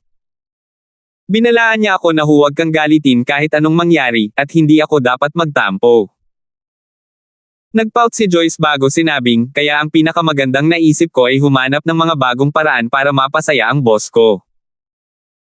Lumakad pasulong si Justin at niyakap ang malambot na katawan ni Joyce bago umupo sa upuan, inilagay ang kanyang matigas at bilog na likod sa kanyang mga hita. Tanong niya, dahil nakakainis ang tatay mo, bakit hindi ka umalis? Ngumuso si Joyce bago sumandal sa balikat ni Justin. Malumanay na sinabi niya, paano kung nakakainis siya o nakakasuklim? Siya ang tatay ko sa kabila ng lahat. Hindi ako isinilang kung wala siya, at siya ang nagpalaki sa akin. Noong ako ay masuwi noon, nagdeposito pa rin siya ng pera sa aking card. Bagamat ginawa niya ang ilang mga katawa-tawa sa akin noong nakaraan, palagi niya akong nakikita bilang kanyang anak. I've thought it through already. Sa mundong ito, walang sino man ang walang kondisyon na mag-trato ng mabuti sa isang tao. Depende na lang kung nararapat ba o hindi ang tukso na talikuran ng tao. Noon, handa akong isuko ng tatay ko para sa Brown Clan. Sa ngayon, dahil sa iyo, ayaw niya akong pakawalan. Kumunat ang noo ni Justin. May sense ang sinasabi mo. Pero bakit pakiramdam ko may kakaiba pa rin? Paano kung makatagpo ka ng lalaking mas malakas sa akin balang araw? Ibig bang sabihin nun kailangan mo na siyang sundan? Kinusat ni Joyce ang kanyang malalaking mata ng ilang beses sa isang inosenteng paraan. Nakangiting sinabi niya, syempre, hindi. Kumapit lang ako sa iyo dahil alam ko iyon. Ibang-iba ako sa tatay ko. Ang mansanas na ito ay nahulog ng napakalayo mula sa puno. I'd find myself detestable if I ever do so one day. At saka, may mas kahanga-hanga pa ba doon kaysa sa asawa ko? Nagkibit balikat si Justin. Sa napakalawak na mundo, tiyak na mayroong mga tao. Hindi pa rin ako magbabago. Bagamat ikaw ay tulad ng pinuno ng isang feudal na lipunan, pagkakaroon ng maraming kababaihan at kapangyarihan sa iyong mga kamay, mahal pa rin kita. Ano ang maaari mong gawin tungkol dito? Malumanay na tanong ni Joyce. Hinaplos ni Justin ang puwitan ni Joyce gamit ang isang kamay niya. Little Vixen, hindi natin nagawa kahapon. Bumawi tayo ngayon.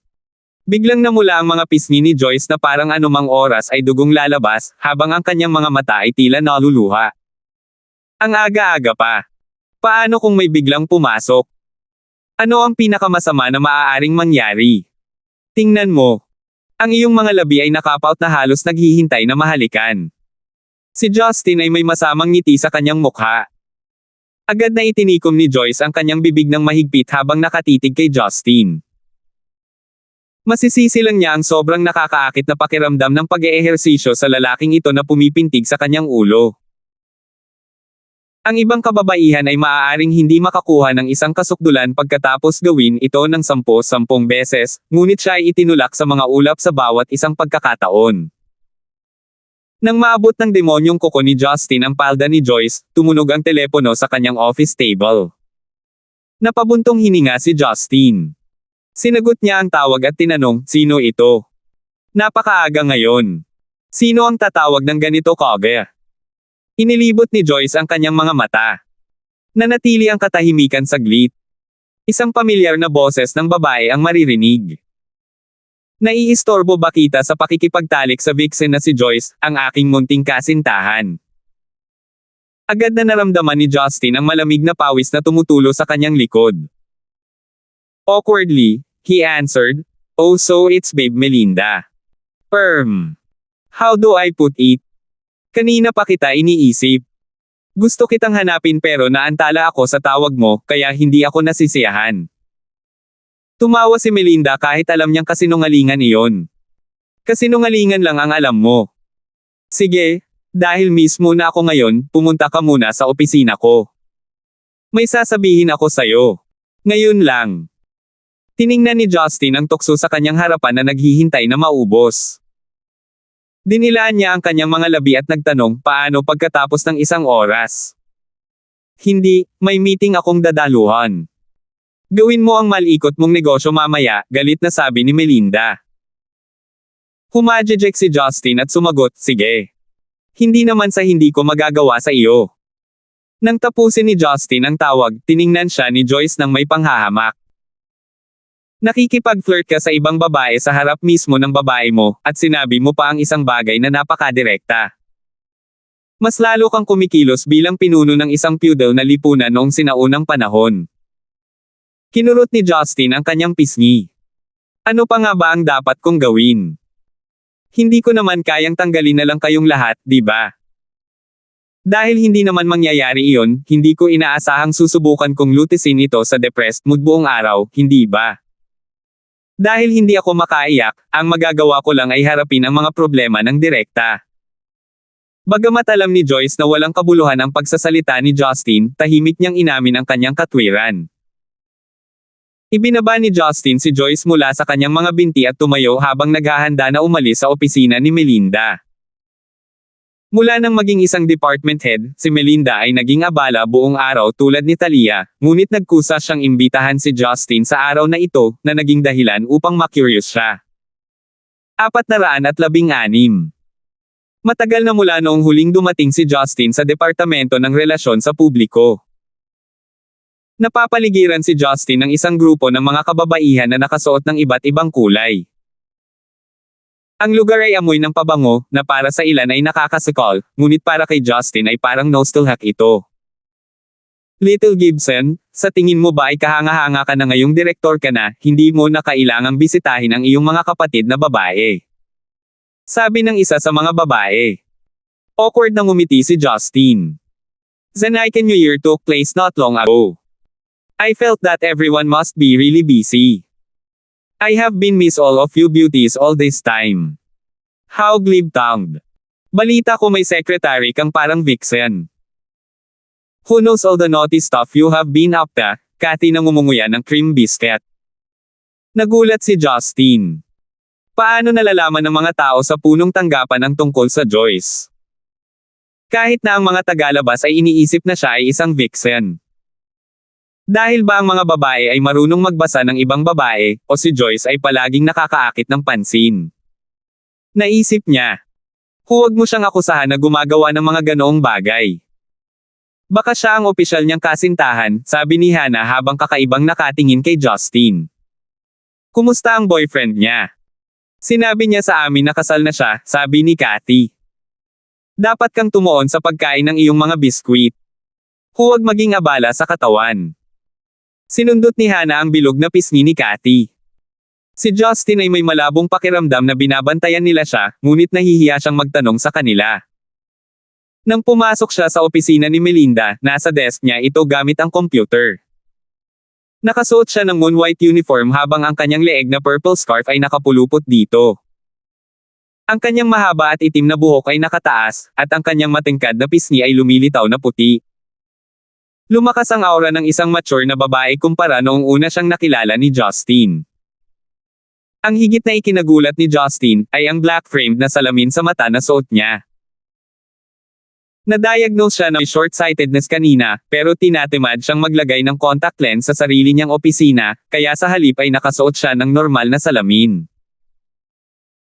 Si Melinda ay nagmukhang isang intelektual na nakasuot ng salamin, katulad ng isang propesor na nagbibigay ng lecture sa isang unibersidad, na naging sanhi ng apoy na nagsimulang mag-alab sa mga mata ni Justin habang iniisip niya ang mga malikot na bagay.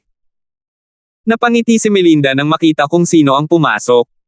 Gusto niyang tanggalin ang kanyang salamin ngunit pinigilan niya ito.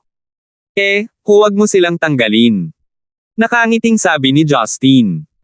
Nalilito, kinusot ni Melinda ang kanyang mga mata habang nakatingin kay Justin bago ibinaba ang kanyang braso.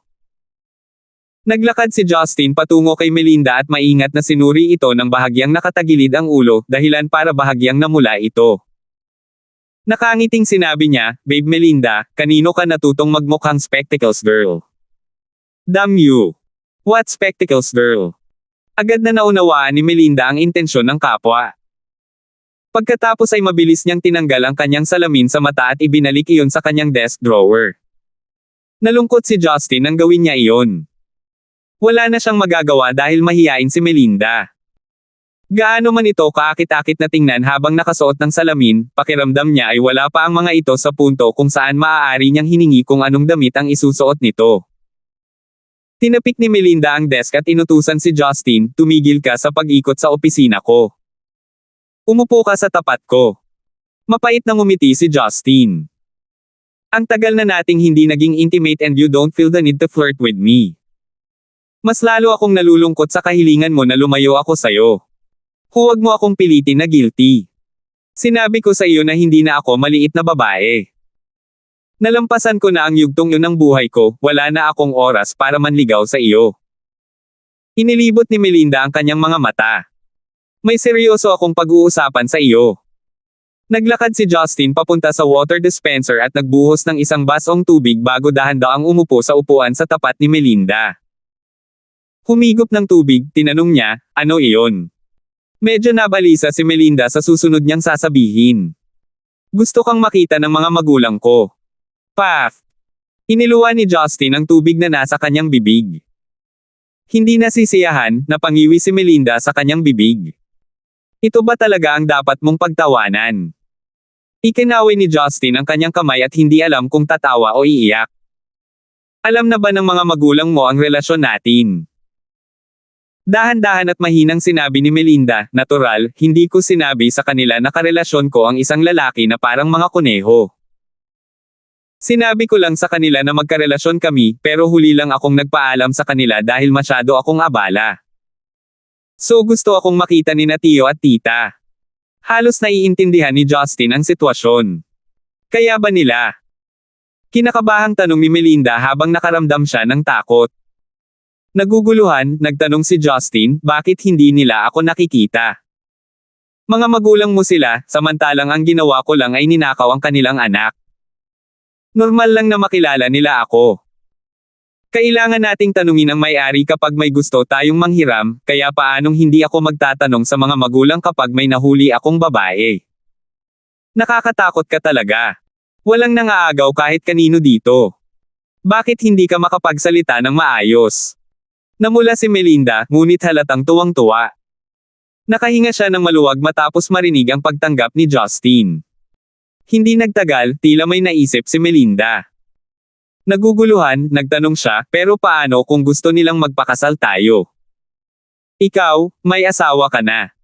Tumingin si Justin sa kanyang mga mata. Nakangiting tinanong niya, "Payag ka bang pakasalan ako?" Si Melinda ay natigilan saglit. Habang pinag-iisipan ang tanong, umiling siya habang sumagot, "Magsisinungaling ako kung sasabihin kong hindi ako papayag. Pero alam kong hindi mo ako gugustuhing maging nobya. Sa puso mo, hindi ko man lang kayang kalabanin si Talia, lalo na ang hindi mo kilala na asawa at ang babaeng si Joyce. Sa totoo lang, pinili ko lang na makasama ka, syempre, mahal kita. Ngunit, dahil din doon, ang gusto ko lang ngayon ay manatili sa tabi mo at panatilihin ang mga bagay na status quo. Nagsisimula na akong mag-isip ng mga bagay tulad ng kasal. Stupid woman, itigil mo na ang pagiging absurd. Hindi ako bias gaya ng inilarawan mo. Ako na ang bahala dito. Magayos ng oras kasama sina Tio at Tita dahil gusto nila akong makita. Gayunpaman, magiging libre lang ako mamaya mula ngayon, sabi ni Justin. Natahimik ang dalawa pagkatapos. May iniisip si Melinda habang si Justin ay nag-iisip ng paraan para makilala ang kanyang mga magulang. Biglang sinabi ni Melinda, nalaman ito ni Hannah at ikaw at ako. Hindi maintindihan ni Justin ang kanyang sinabi. Sabi ko nalaman ni Hannah na ako ang manliligaw mo.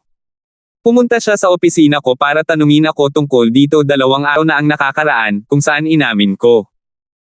Medyo kawili-wili ang bata. Pinayuhan niya akong huwag isuko ang panghabang buhay kong kaligayahan para sa isang panandaliang relasyon. May kahulugan ba ito sa iyo? Tanong ni Melinda habang nagpipigil ng tawa. Tinampol ni Justin ang kanyang noo. Bumalik sa Japan, naramdaman niya na natuklasan ni Hannah ang relasyon nila ni Melinda. Tutal nasa iisang kwarto siya. Nang maganap ang napakalaking kaguluhan ng gabing iyon, tiyak na napansin niya ang kawalan ni Melinda sa kanyang silid. Ang mga babae ay madalas na mas talamak pagdating sa mga paksang tulad nito. Siguradong naglibot si Hannah para matuklasan ito. Oo, tama siya. Wala talagang dahilan para sundan ako kapag maaari kang magkaroon ng isang lalaki na tretuhin ka sa paraang nararapat na tretuhin ka. Gayunpaman, tinalikuran mo na ang pagpipiliang iyon. Ang pagsasama-sama sa akin ay kapareho ng pagpasok sa isang patay na dulo. Ikaw ay lalakad sa dilim hanggang sa katapusan, kumpiyansang sabi ni Justin. Inilibot ni Brown Minyo ang kanyang mga mata. Alam kong sasabihin mo ang isang bagay bilang isang mapang api. Mukha kang demokratiko at matuwid, ngunit sa katunayan ay mas makasarili ka kaysa sa iba. Pinunasan ni Justin ang kanyang ilong upang takpan ang kanyang kakulaitan at ngumiti. Uye, may kasamahan ako ngayong gabi. Gusto mo bang sumama? Tanong ni Melinda na may mataas na inaasahan. Tanong ni Justin, ang departamento ba ng relasyon sa publiko? Hindi lahat. Nakipag-usap ako kay Talia 2 araw na ang nakakaraan upang mag-organisa ng asosasyon sa pagitan ng mga departamento ng pananalapi at relasyon sa publiko. Maraming mga karampatang lalaki na may maliwanag na kinabukasan sa departamento ng pananalapi, na babagay sa marami nating kababaihan, sabi ni Melinda na may ngiti ng isang busybody.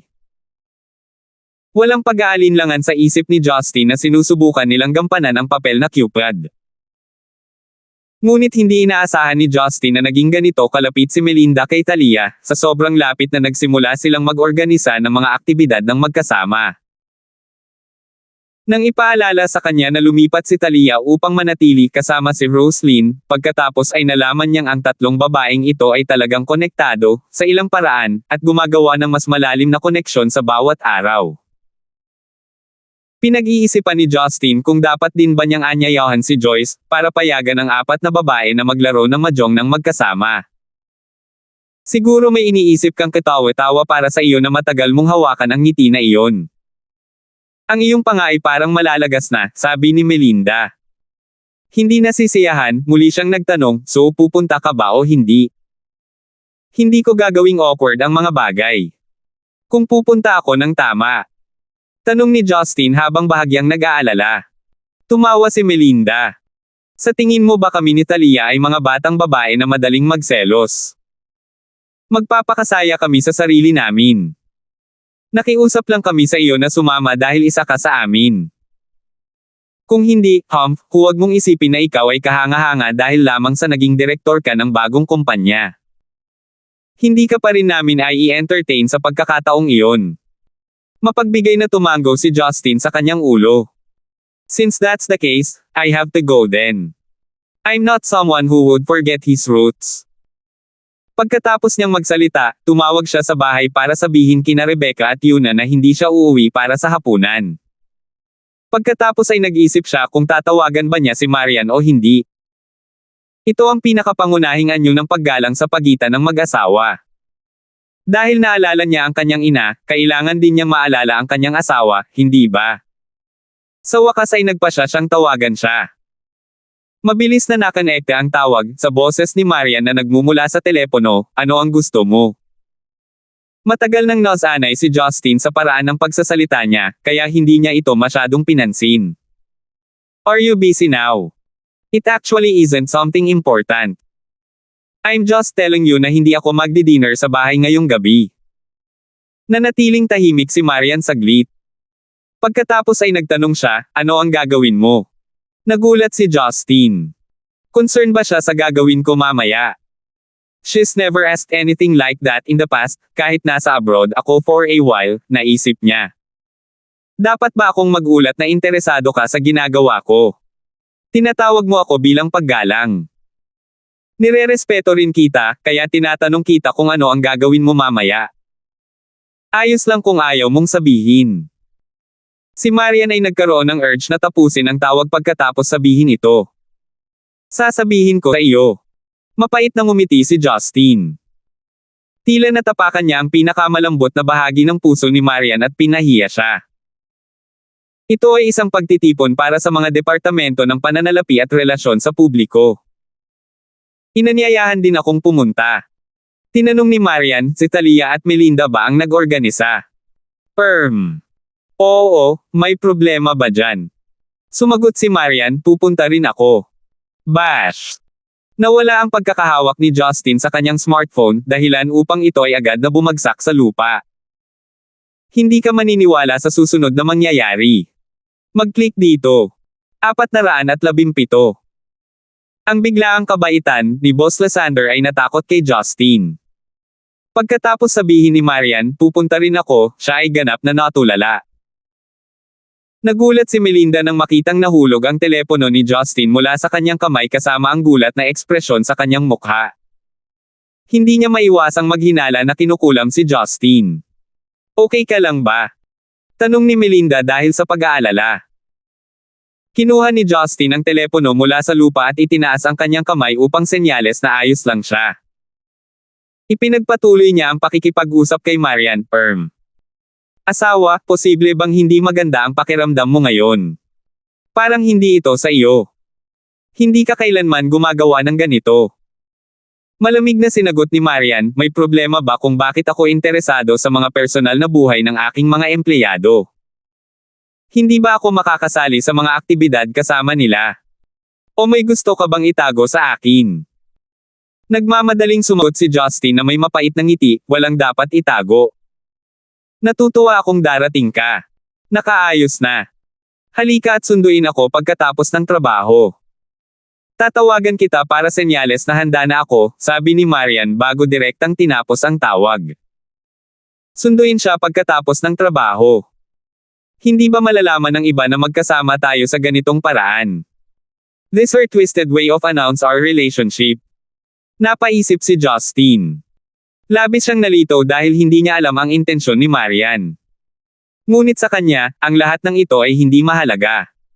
Hanggat hindi natatakot si Marian na magulo, wala siyang kailangang itago. Buntis ba ang asawa mo? Tanong ni Melinda dahil sa curiosity. Ngumiti ng pilit si Justin at sinabing, ano ang sinasabi mo? Sino ang nagsabi sa iyo na buntis siya? Kung ganoon, bakit mo natanong kung okay na ba siya? Isang tusong ngiti ang pinakawalan ni Melinda. Hindi naramdaman ni Justin na kailangang itago ito sa kanyang babae. Malalaman din niya sooner or later. Kaya, sinabi ng aking asawa na gusto rin niyang dumalo sa pagtitipon. Sa wakas ay makikita mo na ang mukha sa likod ng titulo ng aking asawa. Ang ngiti sa mukha ni Melinda ay agad na nawala. Nag-aalala, nagtanong siya, kung gayon.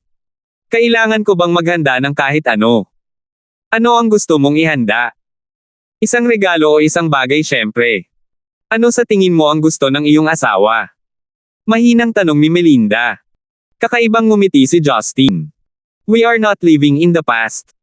Walang una o pangalawang asawa dito. Bakit parang takot na takot ka?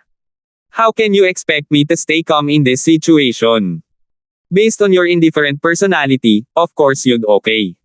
Sa totoo lang medyo matagal na akong nag-aalala tungkol dito. If we turn out unhappy, both you and I would suffer together. Isa pa, hindi ko naman intensyon na maging mistress sa simula, kaya ang pagiging unreasonable ko. Hindi mo kailangang maghanda ng anuman. Malalaman mo kapag nakita mo siya mamaya. Walang halaga sa kanya ang mga regalo, sabi ni Justin. Talagang tama si Justin. Ang kanyang trabaho at sahod ay parehong ibinigay ni Marian. Ang paghahanda ng anumang mga regalo ay kapareho ng pagbabalik ng mga bagay na ibinigay sa kanya. Si Melinda ay nasa sarili niyang mundo na puno ng mga iniisip. Nagsimula siyang mag-isip tungkol sa problema habang hindi niya ito pinansin. Nakita ni Justin na wala sa mood si Melinda na gawin ang mga ganoong aktibidad, kaya umalis siya sa opisina nito dahil ayaw niyang pilitin siya. Lumipas ang hapon sa isang kisap mata. Oras na para umalis ang mga tao sa trabaho. Agad na dumating si Justin sa parking area sa headquarters gaya ng ipinangako kay Marian. Nang ihinto niya ang kanyang sasakyan, si Marian na nakasuot ng simple, light brown, mabalahibo, collared, walang manggas na pang-itaas na may pares ng lace na medyas ay dahan-daang naglakad patungo sa kanyang direksyon habang hawak ang isang maliit na handbag na kulay kape. Si Marian na karaniwang malamig at mahigpit ay mukhang mas bata at mas sexy. Siyempre, tanging ang isang lalaki na tulad ni Justin na nakasanayan ng makita ang kanyang asawa ang magbibigay ng gayong pagmamaliit. Kung nasaksihan ng ibang mga lalaki ang eksenang ito, walang alinlangan na ang kanilang mga mata ay nakadikit sa kanyang mga katauhan sa loob ng hindi komportableng tagal ng panahon. Not bad at all. Hindi mo nakalimutang magbihis ng angkop para sa evening party. Ang aking babe Marian ay hindi ignorante sa lahat ng bagay sa mundo, di ba? Sabi ni Justin, tuwang-tuwa. Tila hindi nasisiyahan si Marian sa kanyang mga sinabi. Kinagat niya ang pang-ibabang labi, umupo siya sa kotse bago mahinang nagsalita, tinanong ko si Talia kung ano ang dapat kong isuot. Ito ang naisip niya. Agad na tumigas ang ekspresyon ng mukha ni Justin. No wonder bigla siyang nagbago sa isang bagay na hindi ko pa nakikita. Kaya ito ay dahil tinanong niya si Talia para sa kanyang opinyon. Napaisip si Justin. So ibig sabihin, alam ni Talia na dadalhin ko si Marian mamayang gabi. Nasabi na ba niya kay Melinda ang tungkol sa relasyon namin ni Marian? Nang naisip niyang makikipag-ugnayan ang kanyang dalawang manliligaw at asawa ngayong gabi, hindi maiwasan ni Justin na mag-alala at hindi kumpiyansa. Ang lokasyon ng pagkikita ay isang medyo kilalang, high-class na nightclub sa Stonegate na pinangalan ng Classmate Bar. Mayroong iba't ibang uri ng entertainment facility doon, kaya maaari din itong ituring na isang karaoke bar. Matapos ibigay ang kotse sa parking valet, pumasok si Justin sa madilim na hall ng nightclub kasama si Marian. Dahil maaga pa, wala masyadong customer doon. Ang mga server ay nakasuot ng mag-ara na kinumplito ng mga necktie. Sinundan sila nina Justin at Marian sa isang pre-book, malaki, at pribadong kwarto. Bago sila dumating, sari-saring talakayan ang isinagawa sa pribadong lead. Pangunahing pinag-uusapan nila ang nakakagulat na balitang hatid ni Natalia at Melinda, darating din si Boss Lysander sa party ngayong gabi. Ang mga batang empleyadong ito mula sa Departamento ng Pananalapi at Relasyon sa Publiko ay hindi nang ahas na makipagkita kay Marian sa ilang kadahilanan. Katulad siya ng Diyosa mula sa itaas, mamamasid lamang siya sa malayo, habang ang isa ay magdurusay kapag nakatayo sa malapit. Ngayon, ang kanilang Diyosa ay sa wakas ay bababa upang makisalo kasama sila. Bakit hindi sila matuwa at mamangha? Ano ang dapat kong gawin? Sabihin mo sa akin. Gusto kong kumanta ngayong gabi, ngunit mahihiya ako na hindi ko maibuka ang aking bibig kapag nandito si Boss Lysander mamaya, sabi ng isang babaeng empleyado mula sa Departamento ng Relasyon sa Publiko. Tumawa ang isang lalaki mula sa Departamento ng Pananalapi at nagsabi, hihilingin namin kay Boss Lysander na kumanta para sa amin mamaya. Talagang gusto kong malaman kung gaano siya kagaling kumanta. Baka magalit si Boss Lysander at mabawasan ang sweldo mo. Sabi ng isang ginang. Magiging karapat-dapat na makinig sa pagkanta ni Boss Lysander kahit na kailangan kong isuko ang aking isang buwang sahod. Sa sandaling ito, nabuksan ang pinto mula sa labas. Si Justin ang unang pumasok sa silid na nakangiti. Hindi nagtagal, pumasok din ang matikas na figure ni Marian. Sa malaking pribadong silid na naglalaman ng 10-10 tao, ang kapaligiran ay pin-drop tahimik. Ang lahat ay nakatuon ang tingin kay Marian na nakasuot medyo mapang-akit na paraan. Ang dating malabong tingin ng kanilang Diyosa ay nabigla sa kanila nang tumingin sa napakalapit na distansya sa ganoong kailan awan. Boss Lysander. Kinakabahang bati ng isang lalaking empleyado at yumuko siya ng 90 degrees. Ang ibang mga empleyado ay nagpipigil sa pagtawa, ngunit binati pa rin si Marian. Sina Talia at Melinda ay masayang nag-uusap sa isang sulok ng silid. Nang mapansin nila ang pagdating ni Marian, kumandat si Talia sa kanya sa natural na paraan, habang si Melinda ay hindi naglakas loob na tumingin sa kanyang mga mata, na parang may kasalanan siya sa isang bagay. Nang nasaksihan ang eksenang ito, agad na nakumpirma ni Justin ang kanyang hula na nalaman ni Melinda ang kanyang relasyon kay Marian. Siguradong natakot siya sa balita. Sa una ay medyo kinakabahan si Marian. Ngunit hindi nagtagal ay gumaan ang pakiramdam niya nang makitang mas kinakabahan ang mga tao sa paligid. Nakangiting mahina, sinabi niya, "Maupo tayo. Dumating lang ako ngayon para makisalamuha, hindi para mag-inspeksyon ng anuman." Hindi mo ba narinig lahat ang sinabi niya? Bakit nakatayo ka pa rin na parang mga tambak na kahoy? Hindi napigilan ni Justin na matawa. Sa sandaling ito, sa wakas ay napansin ng mga tao ang presensya ni Justin. Karamihan sa kanila ay may parehong kaisipan. Bakit sumama si Director Gibson kasama si Boss Lysander? Gayunpaman, walang sino man ang handang mag-imbestiga sa bagay na ito. Walang maniniwalang si Justin ang asawa ni Marian. Magiging abala sila kahit saglit para magchismis tungkol sa personal na relasyon ng dalawa. Ang ilan sa mga empleyado ay nagbakante ng espasyo upang payagan si Marian na maupo sa gitna, sa tabi mismo ni Talia. Si Justin, gayunpaman, ay walang ganoong pribilehiyo. Nakahanap lang siya ng maliit na upuan sa isang sulok. Kumuha ng isang dakot ng sunflower seeds, umupo siya at pinagmasdan lamang ang paggalang ng mga empleyado para kay Marian.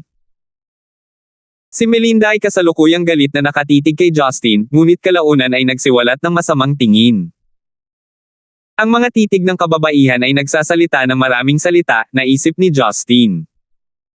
Tiningnan lang niya si Melinda para mapahiya siya. Ang pagkakakilanlan ng asawa ni Justin ay matagal nang inilihim, at siya na pala ang amo ni Melinda sa wakas. Huwag na nating palibutan si Boss Lysander. Dumating kaming lahat para magdiwang at magparty sa halip na makisama sa magandang panig ng boss. Mabilis na pumili ng ilang kanta at sumayaw, utos ni Talia. Ang ilang kabataang nakapaligid kay Marian ay awkward na ngumiti bago umalis patungo sa song-picking device. Ang ilan sa mga kababaihan mula sa Departamento ng Relasyon sa Publiko ay masayang sumayaw sa ritmo ng kanta.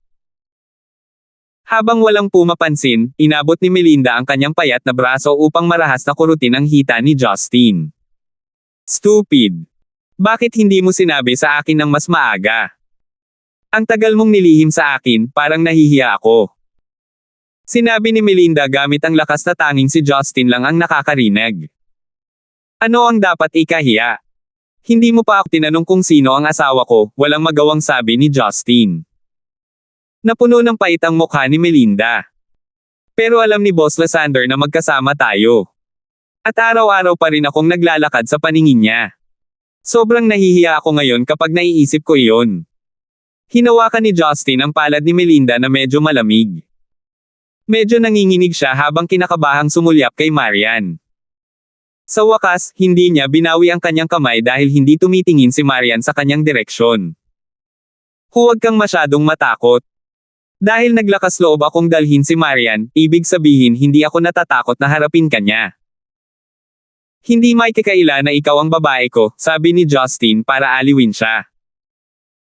Bagamat naaawa ako kay Marian sa pagsasabi nito, kailangan kong ayusin ang aking relasyon sa aking mga babae. Kaya kailangan kong isakripisyo ng kaunti ang posisyon niya. Sa pinakamasamang kaso, hahanap ako ng paraan para asarin siya at pasayahin siya ng bahagya, naisip ni Justin habang nakonsensya siya. Buntong hininga. Sa totoo lang, iniisip ko noon kung may pagkakataon akong higaitan ang iyong asawa, gagawin ko ito hanggang sa puntong mas pipiliin mong pakasalan ako. Bagamat alam kong nananaginip ako, maiisip ko man lang ito paminsan-minsan. Gayunpaman, ngayon, tuluyan na akong nawalan ng pag-asa na magbago ang isip mo, at sigurado akong ganoon din ang nararamdaman ni Talia. Ngumiti si Justin bilang pagkilala. Alam niya na nakita ni Melinda si Maria na parang idolo niya, tulad ng marami pang empleyado mula sa Yellow International. Kaya hindi na siya nagulat sa sinabi nito. Nagsimula ang mga kabataan sa kantang He-Strip at nauwi sa pagkanta ng isang luma, emosyonal, English na kantang Home. Ang ilan sa mga lalaking empleyado ay magaling kumanta. Halinilihin silang kumanta ng linya sa linya, at tila mga propesyonal na mga awit. Nang ipasa ang mikropono kay Justin, tumingin ang mga empleyado kay Justin ng may mataas na inaasahan. Hindi sila tinanggihan ni Justin sa pamamagitan ng hindi pagpiling kumanta. Bagamat hindi siya karaniwang nakikinig ng mga usong kanta ng Zen Icon, eksperto siya sa mga kanta sa ibang bansa. Ang isa pang araw ng tag-araw ay dumating at nawala sa Paris at Roma, ngunit gusto kong umuwi. Pagkatapos niyang kumanta ng ilang linya, inihanda ni Justin na ipasa ang mic sa ibang tao. Gayunpaman, iginiit ng lahat ng mga empleyado na ipagpatuloy ni Justin ang pagkanta pagkatapos pakinggan ang kanyang bahagyang namamaos na boses kasama ang kanyang matatas na British accent. Parehong pumalakpak sina Talia at Melinda para kay Justin bilang pampatibay loob. Gayunpaman, si Marian ay tahimik na nakaupo sa sofa at mukhang namumutla.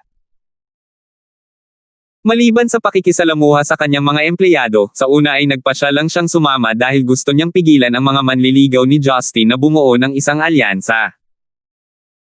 Habang si Talia ay matalik niyang kaibigan, mas makakasama ito kaysa sa kabutihan kay Marian kung magiging masyadong malapit siya kay Melinda. Kaya, napagpasyahan niya na ang pagpapakita ng kanyang sarili ang siyang paraan, at sa parehong oras ay pinilit si Justin upang siya ay kumilos. Gayunpaman, sa wakas ay napansin ni Marian na nakaligtaan niya ang isang kadahilanan, hindi siya magaling sa pagkanta. Bukod dito, ang kanyang boses kapag kumanta siya ay haamon sa ganap na mga limitasyon na maaaring gawin ng isang tao. Bagamat natuto siya ng kaunti kay Justin, mabilis siyang sumuko dahil ang mga kilos na parang panda ay sobrang katangahan. Nang makita kung paano nanalo ang boses ni Justin sa napakalakas na tagay, at ang katotohanan na lahat ng tao doon ay maaaring kumanta, alam ni Marian na maaari siyang maging susunod. Bagamat ayaw umamin ni Marian, kailangan pa rin niyang sumang-ayon na kung kakanta siya ng kanta ngayon, mapapawi niya ang impresyon ng lahat sa kanya. Paano niya dapat iangat ang kanyang ulo sa harap ng mga empleyadong ito sa hinaharap? Bagamat si Marian ay palaging mukhang walang malasakit, hindi ito nangangahulugan na hindi siya mahihiya o mapapahiya. Nang makaramdam ng pagkabalisa si Marian, umalis si Melinda sa kanyang upuan habang plano niyang pumunta sa banyo. Gayunpaman, dahil hindi siya nang ahas na harapin si Marian, napayuko siya nang lumabas siya. Si Marian sa kabilang banda ay nakakuha ng ideya. Nagmamadaling sabi niya, Melinda, pupunta ka ba sa washroom? Sasama ako. Bago pa makapag-react si Melinda, lumabas si Marian sa kwarto bago siya. Naisip ni Melinda na hinihintay ni Marian ang pagkakataong ito para makausap siya ng personal. Kinabahan siya na nagsimula ng pagpawisan ang kanyang mga palad. Inikat niya ang kanyang ulo upang bigyan ng galit na titig si Justin bago lumabas. Salamat po at sinamahan ninyo ako, ingat lagi mga master.